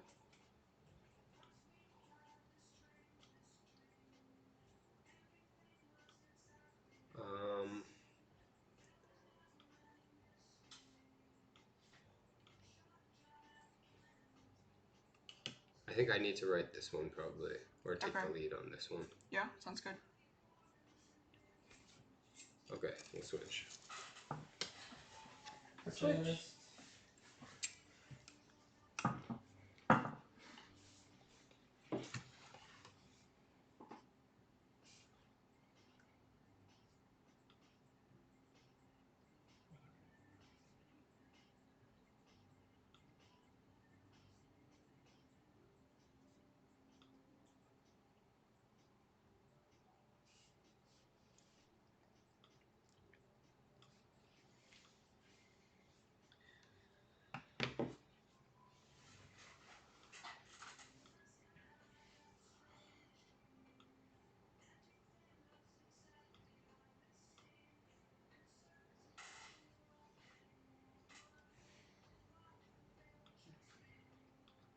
Okay, so it's this div right here that is that color box. So we're probably gonna want a few of these, displaying a range of colors. Mm-hmm. Let's see what happens actually right now if I need that input wrapper. Because this input wrapper div does that alignment of the two elements inside, so I'm wondering if we can use that to align a bunch of color boxes next to each other.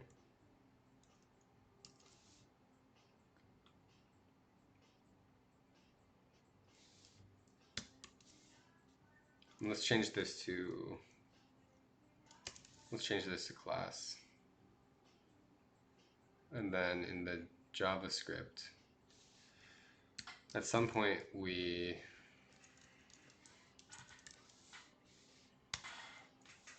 so at some point right up here we set that color value thing. So right here, instead we want to get it by class name. Wait, is this what we want?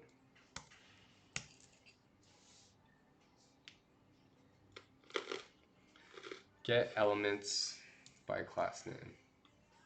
Okay, so there's the square right there. And then I think if I add a few of these divs, they should fit nicely inside side by side. That's my hope.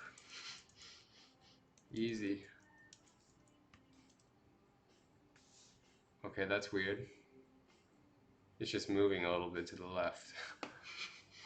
Alright, what's happening? So we select... Oh, okay. Because we're selecting the first. So like when you do get elements by class name, it's going to get every single element on the page that has a class of color value. And then we're selecting just the first one, so only the first one gets any modification. So what we really want to do is loop through this.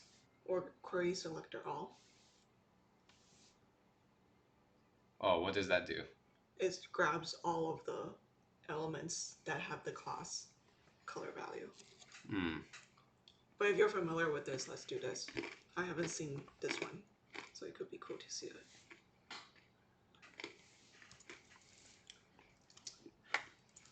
For var I,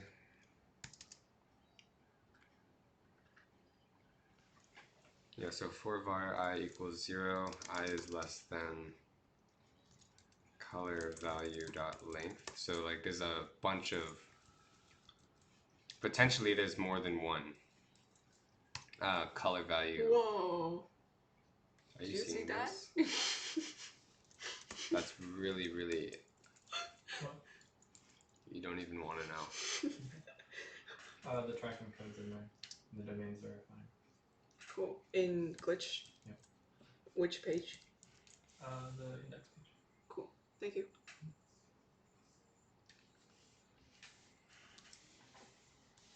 Oh.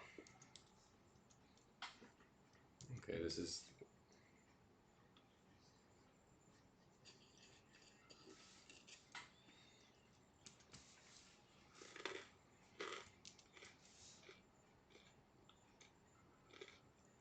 So for each one, color value I,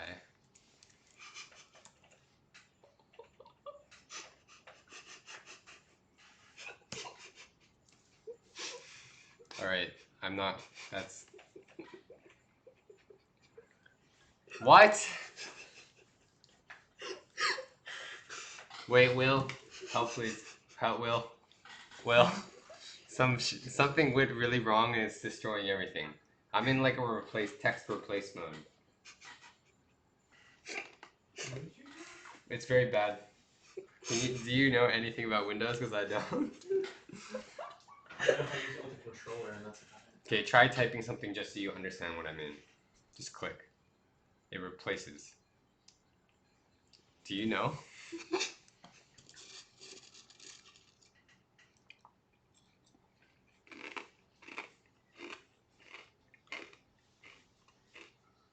I would just restore it to there. But it still But the doesn't. text is still gonna get If your replaced. cursor is in I might have just somewhere- clicked the wrong button here and now it's in like a replace mode. I would refresh. Wait, I think it's here.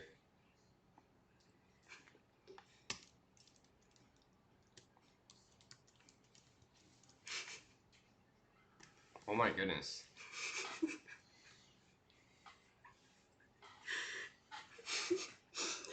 I know this is bad, but this is really funny. Here. What happened? What'd you do? I just refreshed the page. But I think it's still gonna do it. No. Oh my goodness, that was it? No, I honestly think it's just Windows being buggy with glitch. Oh, whoa. Because like Brave whoa. isn't as like nothing's quite as stable. Oh, That's why my are we guess. using this? Why are we using this? Because OpenStream doesn't have their Mac app ready yet. So when they get their shit together, Streamlab. Streamlab, sorry, when Streamlab decides to ship a Mac app, we'll be switching to that. Streamlabs. In the meantime, Get your stuff together, Streamlabs.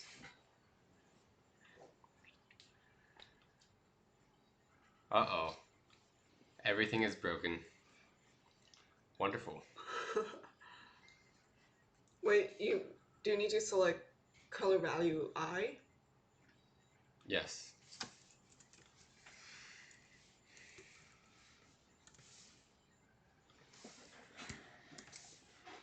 There you go. There's some squares. And it's fine, I know why it's not updating right now. You basically need to do this code inside of here.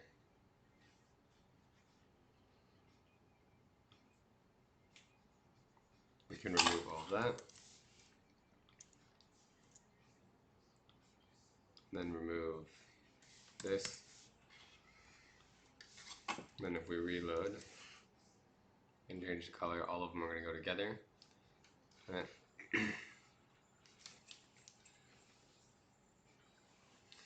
Alright, the way that Jeremy suggested doing it is actually the best. So you could make like, you could just like, as you slide the slider, it like gets the data.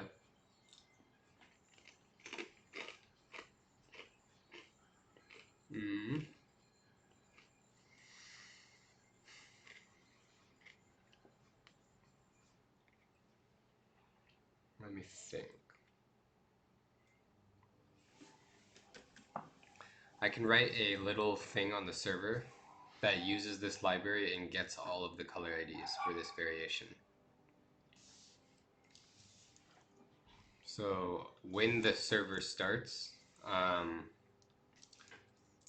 can create a file var fs. So file fs is a Node.js library that called it stands for file system, and it allows you to kind of do stuff like create files and stuff like that. And basically what I want to do is I want to create a JSON file or something. Colors.json. And then I want to populate this with all 360 possible variations ahead of time. And then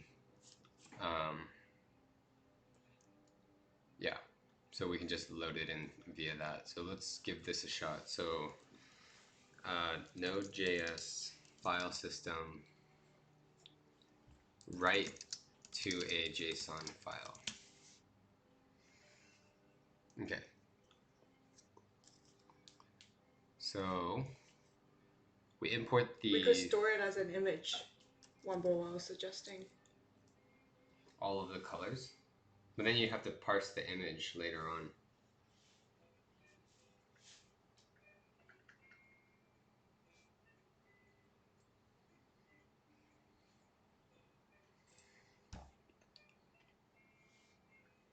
Okay, so here's the bit that you need right here. So you can write to a file. So I'll throw that in here. So basically in the very beginning we'll write to JSON content. Yeah, JSON content is not defined. Actually, it will be defined though.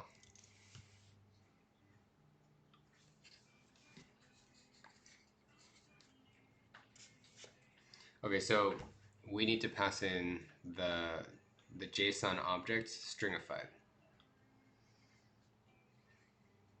So it turns it into a string. And saves it as a string, I guess. So what I want to do is now I want to write some code here that goes through this entire color scheme, gets the array each time. Yeah, and then saves that array. We can do a list of lists, so it can be like, let's see.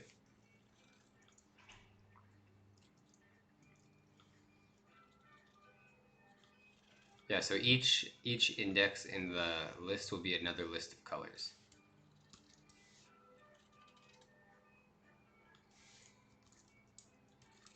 Okay, so here we have that exact same bit of code. We'll create another variable called the JSON content. And that'll be an empty list. And then we want it probably makes sense to write this as a function because it's kind of like messy. So we'll write function pop. Or actually, wait, we're only writing this one time. We don't actually need this code after we've gotten the list, the JSON data. So maybe we can just comment this out when we're done.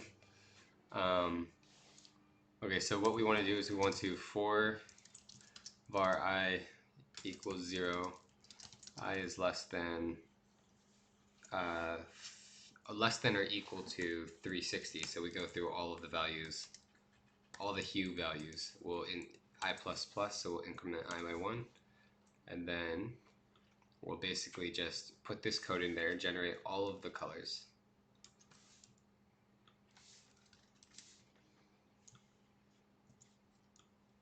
And then JSON content dot, I believe it's just push, and you can push the colors.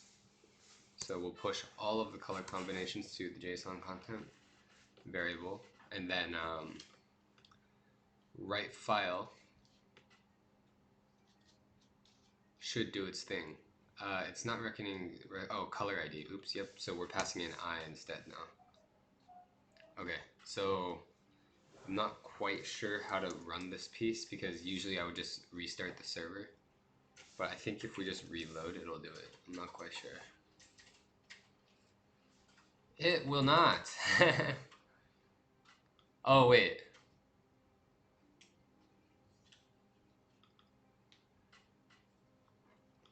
Okay, we can also put it under a route and just call that route, which will force it. So app.get will just make a route called like get colors. Function res or request response.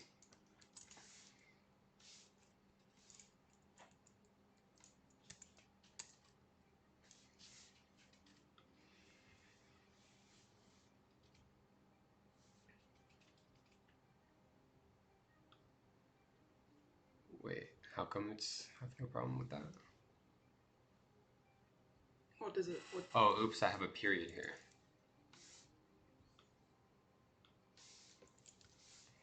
Okay, it's fine. Okay, so I'm writing a route that'll run all of this code right here. Function get color.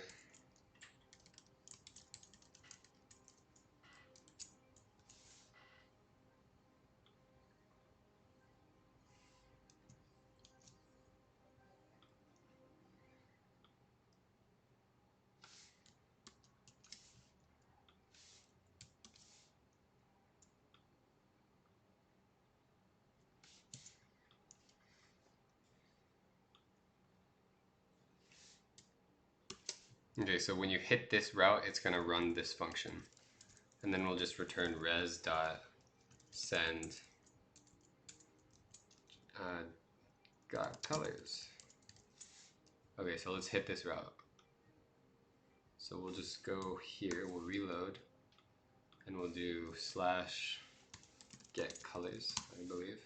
And it says got colors, and then we should see what we want. The output.json file. Maybe we can do that. Reload, reload. We can do it twice. That's weird.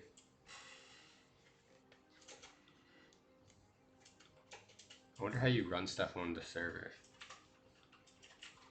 Maybe open console. Is that, can you do it? Tools. Full page console should be fine.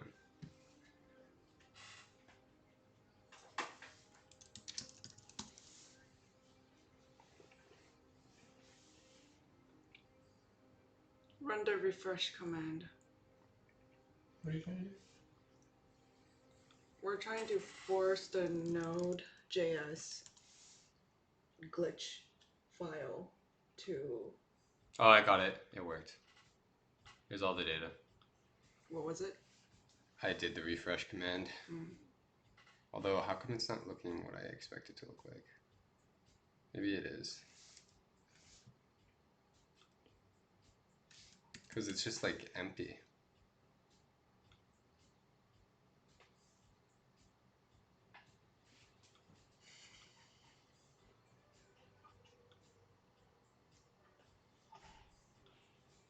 It's confusing.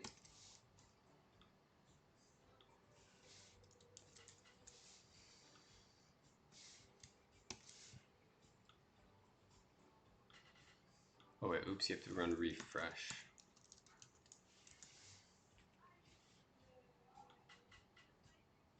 Okay, so it generates numbers in here. Oh, format file. Is that... There's a syntax error. Huh. It's not generating what I expect. Get all color combos. Oh, we didn't do the JSON.stringify thing, so we can do that in here. So we need to convert it back into a string before we save it.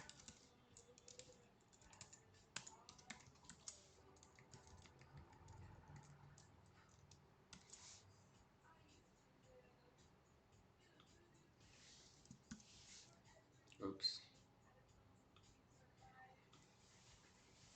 We need to. Just in case I'm deleting all that.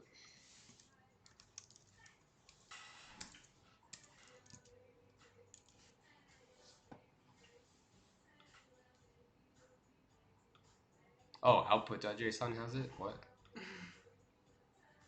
said colors.json though. Oh, did I not? Oh, wait, what? That actually doesn't make sense to me.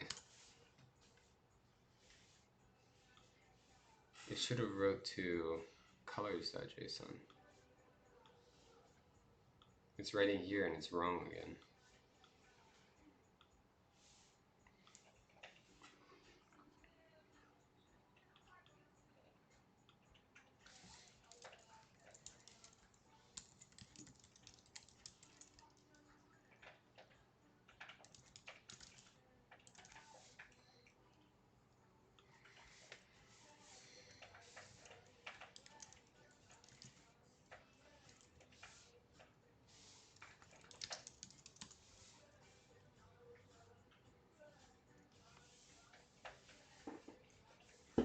Yeah, this is happening just because it's already being hosted at that address.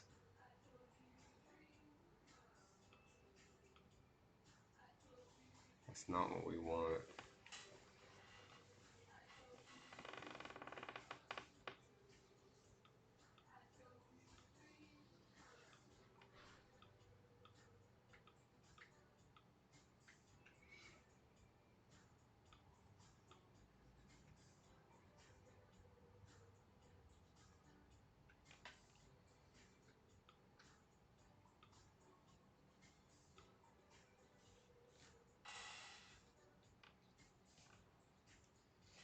Okay, for now, maybe we can come back to that. I'll just leave this for now, but like what we want to do is have a bunch of these and do it dynamically. Do you want to try doing the URL stuff? URL. That's now that we bought the domain. Yeah. Will, could you help me with that? Could you help me with hooking up the URL and also to Google Analytics? Google Analytics is done. I don't know how to do the URL on Windows. I only know how to do it on a Mac. I don't know how to use Terminal on a PC. But we can try to install Zite and see what happens. Okay. Yeah, let me save this. I'm gonna go out of it. My head's moving. My head's like hurting. So I'm Yeah, take a break. Yeah, let me just place this note.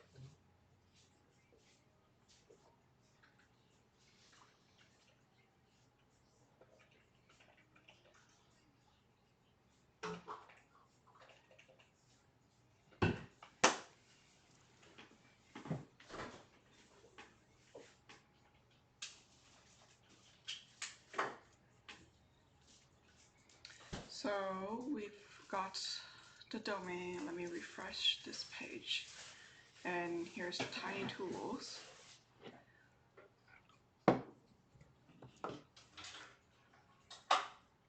Everybody, this is Will. Hello. Wei Wei. I've returned. So what we want to do is add the domain name to this file so that when you go to tinytools.space, it's gonna show this beautiful page.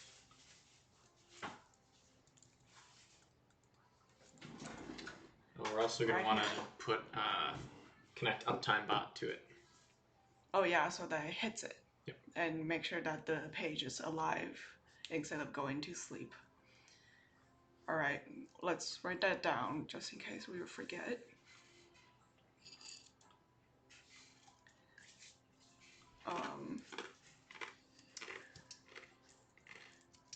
Add, what is it called? Uptime Uptime Bot. Bot. Yeah, and then we'll need to see.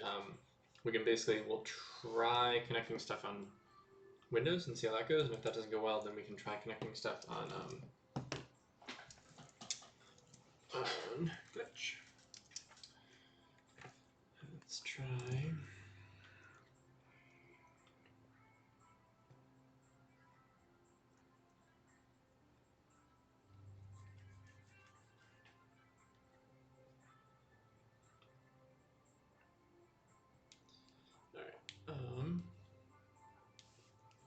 This is the. I just want to get the name of this dashboard real quick so we can mark it as we Twitch TV dashboard. Great.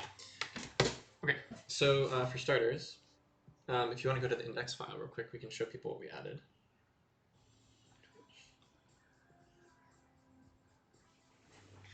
So I went into, while they were doing some of the coding, I went into Google Analytics and we... Google Tag Manager. Sorry, I was like, so much auto formatting. And just inside of the head tag, we added a script that lets you, if anyone wants to highlight it, it's like line 30 to line 17. 30 to 13 to 30, sorry, 17 to 30. I said them in the wrong order. Yeah. So we essentially, we have a Google Analytics account and we created a new property and added the domain tinytools.space. And it generates this chunk of code for you, and this is how Google can essentially crawl and track your site. So that way that's mostly just how they kind of know like what's up and what's going on. So that is valuable because then right now this will just be one tool but we'll be able to see like the number of times people trigger a button and actually export it versus the number of times people download an image and stuff like that. And then as it gets bigger and we add more tools to the site, we could actually end up seeing how much each specific tool is being used if we just have it as a subdomain as well, which will be great. So Wait, what is this? this is the Google Analytics. Dang, that's powerful. So for example, for you guys were talking about our data slides earlier. We can actually see when a project's created through Google Analytics. We can end up seeing what the most popular projects are, or if someone makes it and then shares that URL, or if they basically, you know, maybe they make it for a course and then they share it with that course, which is kind of cool because it gives us kind of a general sense of like what's going on, who's using it, are people just running it to test, or are they actually coming back to it, using it again and again. So that's been pretty helpful. See like the settings they use for and stuff like that. We could. Because if you could, then we would be able to know what people are using it for. Yeah, we'd have to put a trigger on each attribute, which would send to Google. And at a certain point, it's probably just easier for us to track that ourselves over tracking everything to sending it all through Google. But we can give it a shot and we can try. I was trying to load our creator dashboard here so we can make sure we mark what we're doing for people. Great. So now that that's done, we can go ahead and try connecting everything through Zeit and see what happens. Alright. So what we should start by doing is let's go to Zeit, and if you go to the ellipsis next to the profile icon, we're gonna Right here. right over here. This one. Yep. We're gonna click download, and perfect. Just go ahead and copy that to the clipboard. We should have Hyper installed, which is kind of the preferred terminal client that we like. And in theory, I know almost nothing about how terminal works on Windows, so let's find out if. Just try pasting it. I tried. All right, yeah, it's doing its own thing. So That's first okay. thing, npm i-g, G means global. The flag is -d means installed for all users. npm is not recognized as Cool. an So we need to internal- install Node. So let's open a new tab and install Node for Windows, which should have a nice little auto install packet. So no big deal. You can just do Node for Windows, and it should just have a little download packet that we can go ahead and install right away, which will be great. And while you're doing that, I'm going to pull up our dashboard.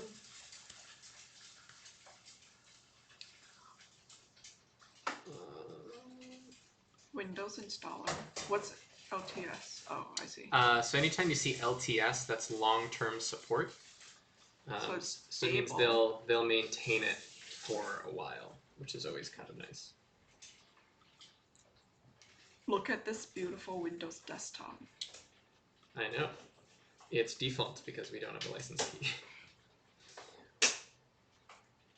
Automatically install the necessary tools. Sure, maybe. Yep, go for it. Install. It'll install a bunch of. Go ahead and allow it. And once Node is installed, Faster, faster, faster! Run, run, run, run! classic Windows loading bar that just starts over. Oh, that. I don't even know what to call it. Yeah. All right. We're almost there. Great, so that's done. So if you go back to, that's fun. What's this? Press any key to continue. Whoa, this script will install Python and the Visual Studio build tools. You know, I'm gonna just say do it because I don't know what Windows doesn't come with by default. So it seems, oh, I've heard of this. I don't actually know what it does. Just go for it. Ton, ton, ton. I think PowerShell is like the thing that makes it less bad to use. We should make a... Andrew here is saying we should make a coding challenge video on making a logarithmic frequency scale spectrum visualizer using Web Audio API. That'd be super cool. We should put it down. Yeah, We we're should do gonna that. add this to the list. Thanks for the suggestion. That'd be rad. I'm writing it down right now. Is there anything specifically you'd like to see? Just a little chat notes. 1 second. If there's anything anybody else wants to see, let us know. That definitely seems like it could be a super cool option. I think more audio tools would be really, really fun to play with. And we can take this time while we're literally watching Windows install to play with some of that other stuff too. Is there an API that you'd recommend, or an API that you've used before that you think could be kind of a good starting point? Hello. Hello.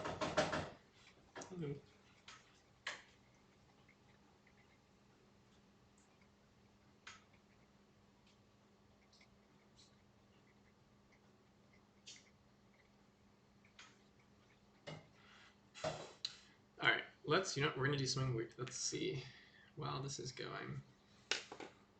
let's just see if Hyper. So usually in terminals, if you hit the up arrow on your keyboard, it'll pull up your last command. And we're gonna go ahead and see if NPM is not recognized. that's fun. One thing we could try is close Hyper and restart it. Web audio API base booster mix. Oh, that could be cool. Yeah. Yeah, I think there are a lot of interesting things that I'm starting to understand about web in general. Like another day I was trying to build a little webcam filter in browser, and it's actually quite powerful, and it also is compatible with multiple browsers, which is nice. And I definitely want to explore more about audio too.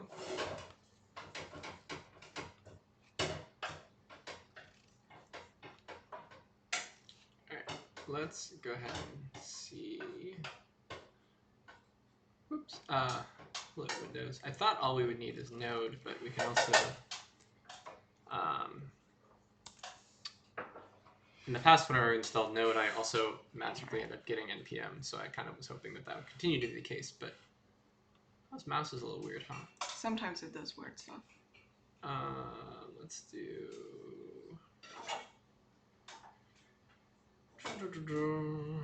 If you go back one page. Yeah, we want it from. Get NPM this link. Yeah, there we. Hey, look at that. That looks. Is this not what we just? We just did this.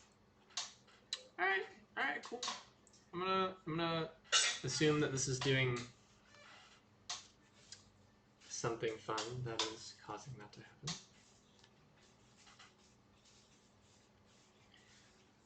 Audio Motion Analyzer by HVANA is a JavaScript audio visualizer with a logarithmic frequency scale. Cool. I'll write that down. We could add it to the. We should actually just make a larger list too of all of the other types of projects that we could do. Yeah, we do have one. Oh, do we? Yeah. Oh, cool. So we kind of have a preliminary list of our future Yeah. tiny tools. Yeah. All right. So Visual Studio is being installed.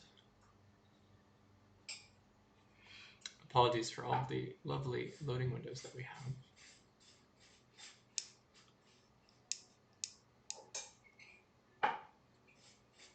I'm curious if this is just like a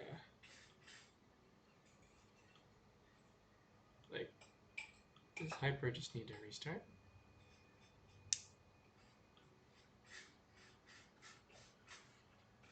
Do I do npm -g now? That's not a mouse. I was just moving my finger on the desktop as if it was a mouse. Download now CLI over 3. There you go. Yeah. Try it. You want to try it one more time? npm i-g now. It's Fun thinking fact, about it. after you reinstall it, it would appear that you need to actually download everything and then... Huh, that's interesting. So you need to close Hyper. On Mac, it updates right away. You don't need to restart the program. All right. Okay, so now what we're going to do is we're going to do now DNS. We need to install now first. That was installing now. Oh, I see. So now it's installed. So now DNS, and then it should ask us, yes, we should log in. How is this going to work? If you pull up your credentials on your phone. But I think it does a local authentication key. No, we're gonna try it. We're gonna try it with the iPad. We'll see what happens. Type gndclouds@icloud.com, and I will look on my phone here for the. I think I just need to approve the. We sent sign-in. an email to your email.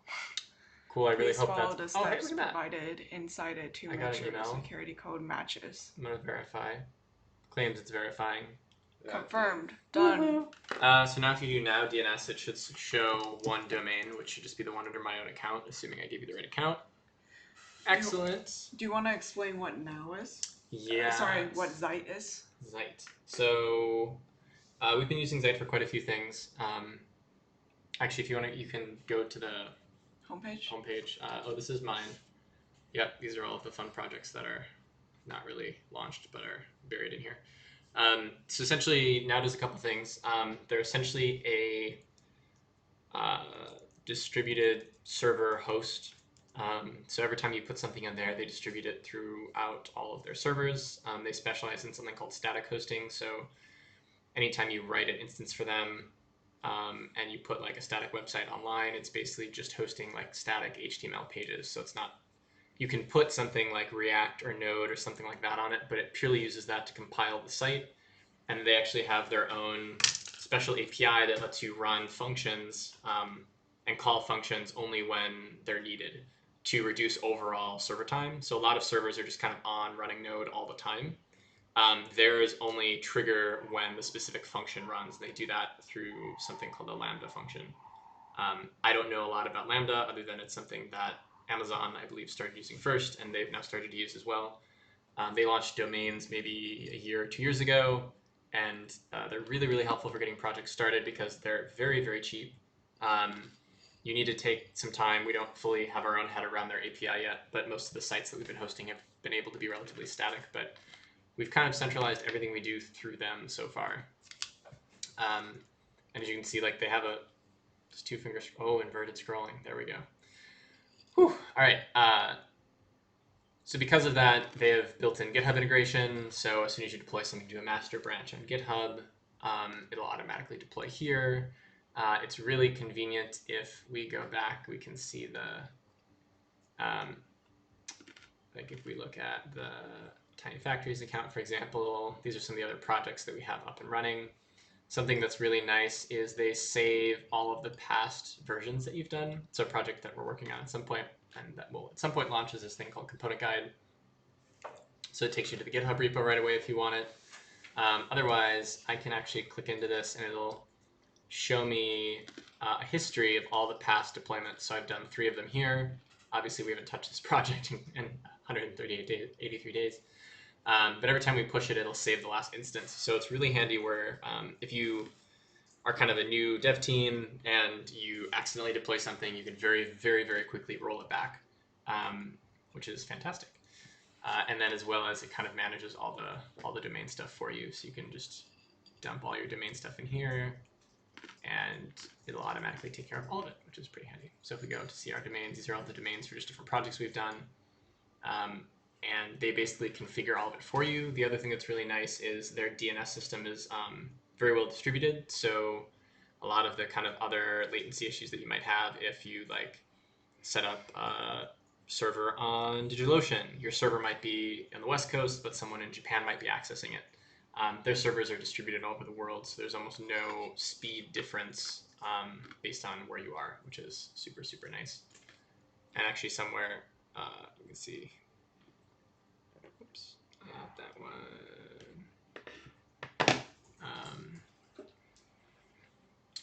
It's part of their smart CDN. Yeah, so this is kind of fun. They basically show you based on where you are what your latency is between all of their different servers that they have that you push to. So the super cool thing is when you push to one, it just automatically clones and pushes to all of them, which is pretty handy. So since we have some friends of ours that are part of Tiny Factories working in Europe, it's also just kind of helpful for that because it gives us all the same equal speed. But I actually think this page probably describes why they're why they're good the best. Anyhow, cool. So we have our domain stuff ready. So what we're gonna do next is we need to actually switch to our Tiny Factories team. So we're gonna do now switch, and then it'll list all of the teams that I'm a part of because we signed into my account. So then we can just tab down or with the arrow keys to Tiny Factories. Press enter. Yep. And if we now do now DNS again, it'll show us all the Tiny Factories domains that we've got. Not typing. Or it won't. Or hyper froze, which is entirely possible. All right, let's try that one more time. Cool. So you see there's a bit more going on here. So I just want to make sure Tiny Tools got listed, and it did. TinyTools.spaces right there. So what we're going to do next actually is we're going to go to our glitch instance that we have running. So for now, are we thinking we're just going to point Tiny Tools to this whole site, or are we going to have a landing in between? For now, the whole site. Whole site? All right, so if we go down to the lower left, there's this little tools icon, and we can go ahead and click connect custom domain. So let's go ahead and type in tinytools.space. And we're gonna go ahead and click add domain. And then we get to type this lovely name right here. So we're gonna go back on over. Why don't we type now DNS hyphen help. Anytime you type usually hyphen help or hyphen help, it'll basically show you syntax for something in a command line interface. So it's a good way to pull up references if you're not super sure on how to type in. I don't have to do this very often, so I don't fully remember. So it looks like we're going to do something that's a now DNS add. So we'll do something like what Wei was typing right now, which is now DNS add, and then we'll do the domain, it looks like. Which is www.tinytools.com. No, just tinytools.com. So you're basically picking the domain that you're picking. And we don't need the little caret at the beginning. That's purely used for, we're just using that as kind of just showing that it's a placeholder. All right, and then we're gonna do the name, which is next. So we can do two things. We can do the @ symbol, or we can do www. Because we want all domains to redirect to there. So we can do @. Anytime you do the @ symbol, yep, it just means it'll redirect anything. So anything that hits that URL will be sent back there. And then what else do we need? Because we're going to be doing basically the A record at the top. So we're going to make it look a lot like, not the A record, The MX record. No, MX is usually for mail. Subdomain A. Oh, CNAME. Sorry, where do you CNAME? CNAME is in help. Yeah, it's at the, so it's up, if you go to A record submission type, there's A, alias, triple A, quadruple A, text, and CNAME. I see. So next we'll just type CNAME, because that's the record type that we're creating. And then after that, we're going to put the value. So in this case, we're going to put this URL that's on the right, which is the like QPG. Okay. QPGWDZ 0789154 lvo.shw.io. Yes. QPGWDZ 0789154 lvo.shw. Cool. And then hit enter. Yep. And that should tell us whether or not it gets flagged. Oh, Arrow. we typed something wrong. CNAME parameter can't be empty. Bum, bum, bum. Please try using an alias record instead if you are attempting to set a CNAME value for the Apex domain. All right, well, we can try that. Let's give that a shot instead.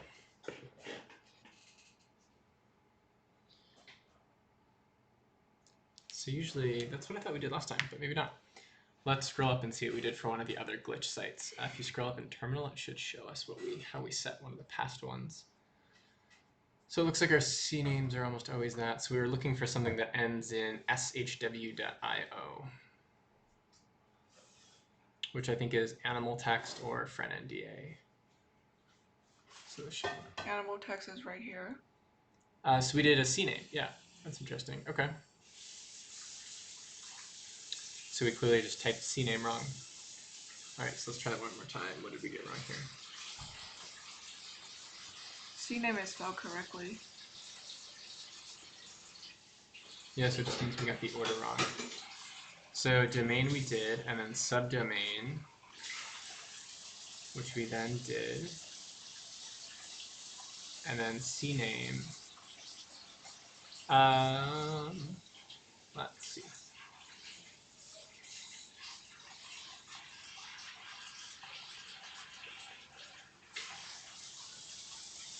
Look at basically, we want to do the exact same thing we did here. I wonder if they don't let the CNAME replace the @ symbol with www dot, and then we can do a manual forward. Oh, sorry, no dot. Sorry, just www. Try that. I think they require they maintain for you. Yeah. Okay. There you go. Success. Cool. So it says it went through, and to verify it went through, if you type the now DNS again, we'll double check and make sure that it actually listed it. So tiny tools, CNAME record value added. Awesome. So if we go back now to our glitch instance, let's actually, these tend to forward pretty quickly. So if you do www and then tiny tools dot space, Hey. bam, it's already there. And now just something to try is if we do just tiny tools dot space, I think it will technically fail. It worked. I'm not going to question that for right now. What we might want to do later is you can go in and you can add a forwarding address basically that forces it to auto forward for you. So that way, anytime someone clicks in to just regular like tiny text dot space, it'll forward to www dot. But you do that by actually uploading a config file to now.sh. But we'll do that. We'll do that a bit later. So we should have our Google Analytics stuff up and tracking. And I can load it real quickly on my tablet. And if you open it, it should say that we have one live person viewing. And we can use that to make sure that it's all working.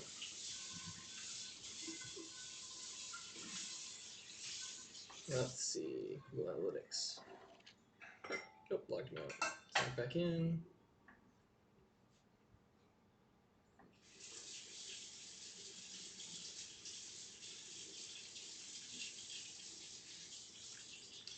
Verification codes are so much fun.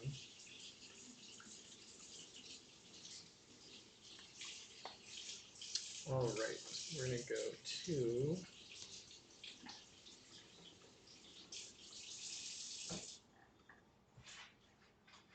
no, it's funny, their iPad interface doesn't let you scroll. That's hilarious. All right. Loading.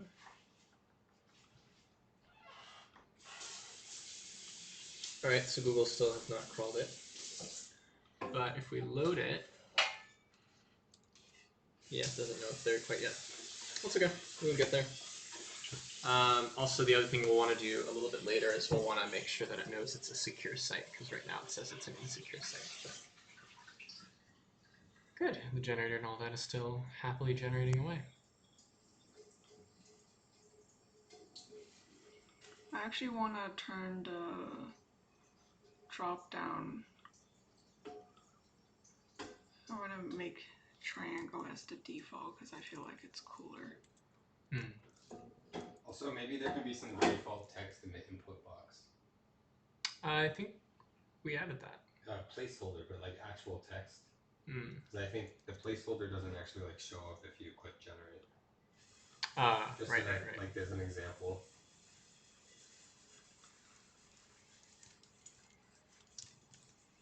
We could do the default being like something like a set of combos that we know looks good.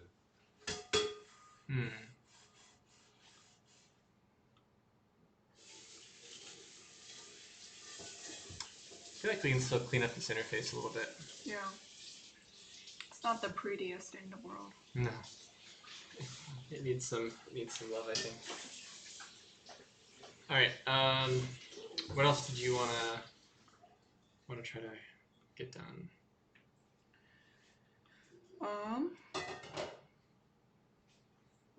Some other to do would be,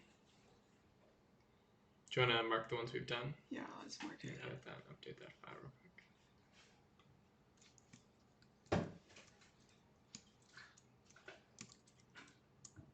Uptime bot. Oh, Uptime bot, so fun. It's just, I believe, uptimebot.io. So Glitch is amazing. One of the things that it does currently, though, is they don't right now have a paid plan. So what tends to happen is, I think it's after about 15 minutes, your okay, or not.io, just try uptimebot. Your instance will go to sleep, and then there's a delay in waking it back up. So you can connect to this program called UptimeBot, ironically recommended to me by Glitch support, and it will basically ping your bot once every 5 minutes to make sure that it stays online, which is quite handy. So then when someone visits your site, it'll still look essentially online and alive. So let's go ahead and add UptimeBot. Do we create an account or do we simply log in? You know, we should be able to, in theory, log in. Let me see what our login is. Cool.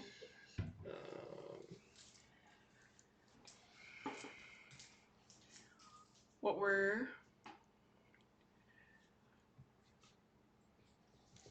I think we can close Here we some go. of these right now. It is right here. Okay, I will type it in.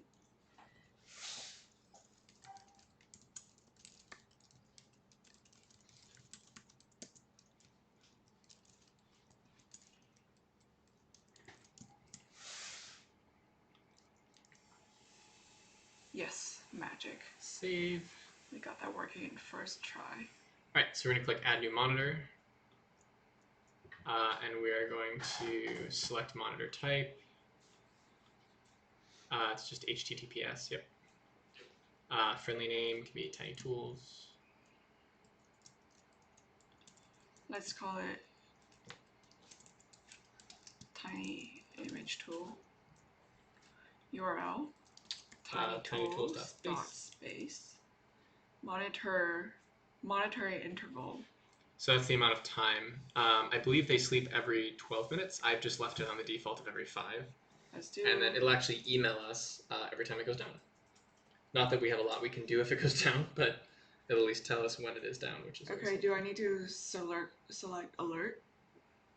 Checkbox. Yes, and then it'll send us an email. So then create monitor. Yep. Cool. And then that should be it. Trying to make sure we mark our monitor created. All right, I think that's it, right? that should be it for that. Okay, I can mark as that. So we can as edit the- that. That's all set. What else do we want to do? What else is on our list of We could pre-launch things? look at ads, or we could look at the styling of this interface. So one thing with this interface right now is that for example, the gray column on the left doesn't go all the way to the end. And we also want to anchor this paragraph to the bottom left. Okay. And we were having trouble with that. Let's do some. Do you want to do some Google ad research real quick? We can add some Google ads to the site and see. I'm gonna quickly grab a drink real quick. But maybe we play with Google Ads, try to get that integrated. Okay. Okay. Or would we like to take a break? We could take a small break too. How long have we been on? About 3 hours. Yeah. Yeah, we could pause. I think the next things that'd be good for us to do next then is Google Ads and getting that done. Going into Figma and doing a updated pass of the UI because that's a little underwhelming right now. And yeah, we can hop back on. Hopefully that tonight or maybe tomorrow. But yeah, that feels like a good. For today. Potentially, yeah. The last couple things are kind of, I think, sort of boring to stream. Yeah, I think we can do some interface updates and some other stuff like that. But then, yeah, I think the next thing we'll do is probably just share when we have it fully completed and when we've got everything all laid out and Yep, and tidied up. I think so. So yeah, for now that is kind of where we're at with our generator tool. And yeah, we'll have more to share hopefully in the next day or so. Cool. We're gonna stay on for another 2 minutes, just in case you have any questions. And if not, then feel free to, if you're interested in seeing where this project's going, feel free to follow us or visit tinytools.space and play with it. Yeah. Cool. I really want some fruit juice. Fruit juice. Yeah, like apple juice, orange juice. Fruit juice is good. We can make some fruit juice. We'll do that for next time. Oh. Wow, that's a large file if that just stopped. Good to know. Alright. So yeah. Thanks everyone for hopping on, and we'll be on again in the next couple days.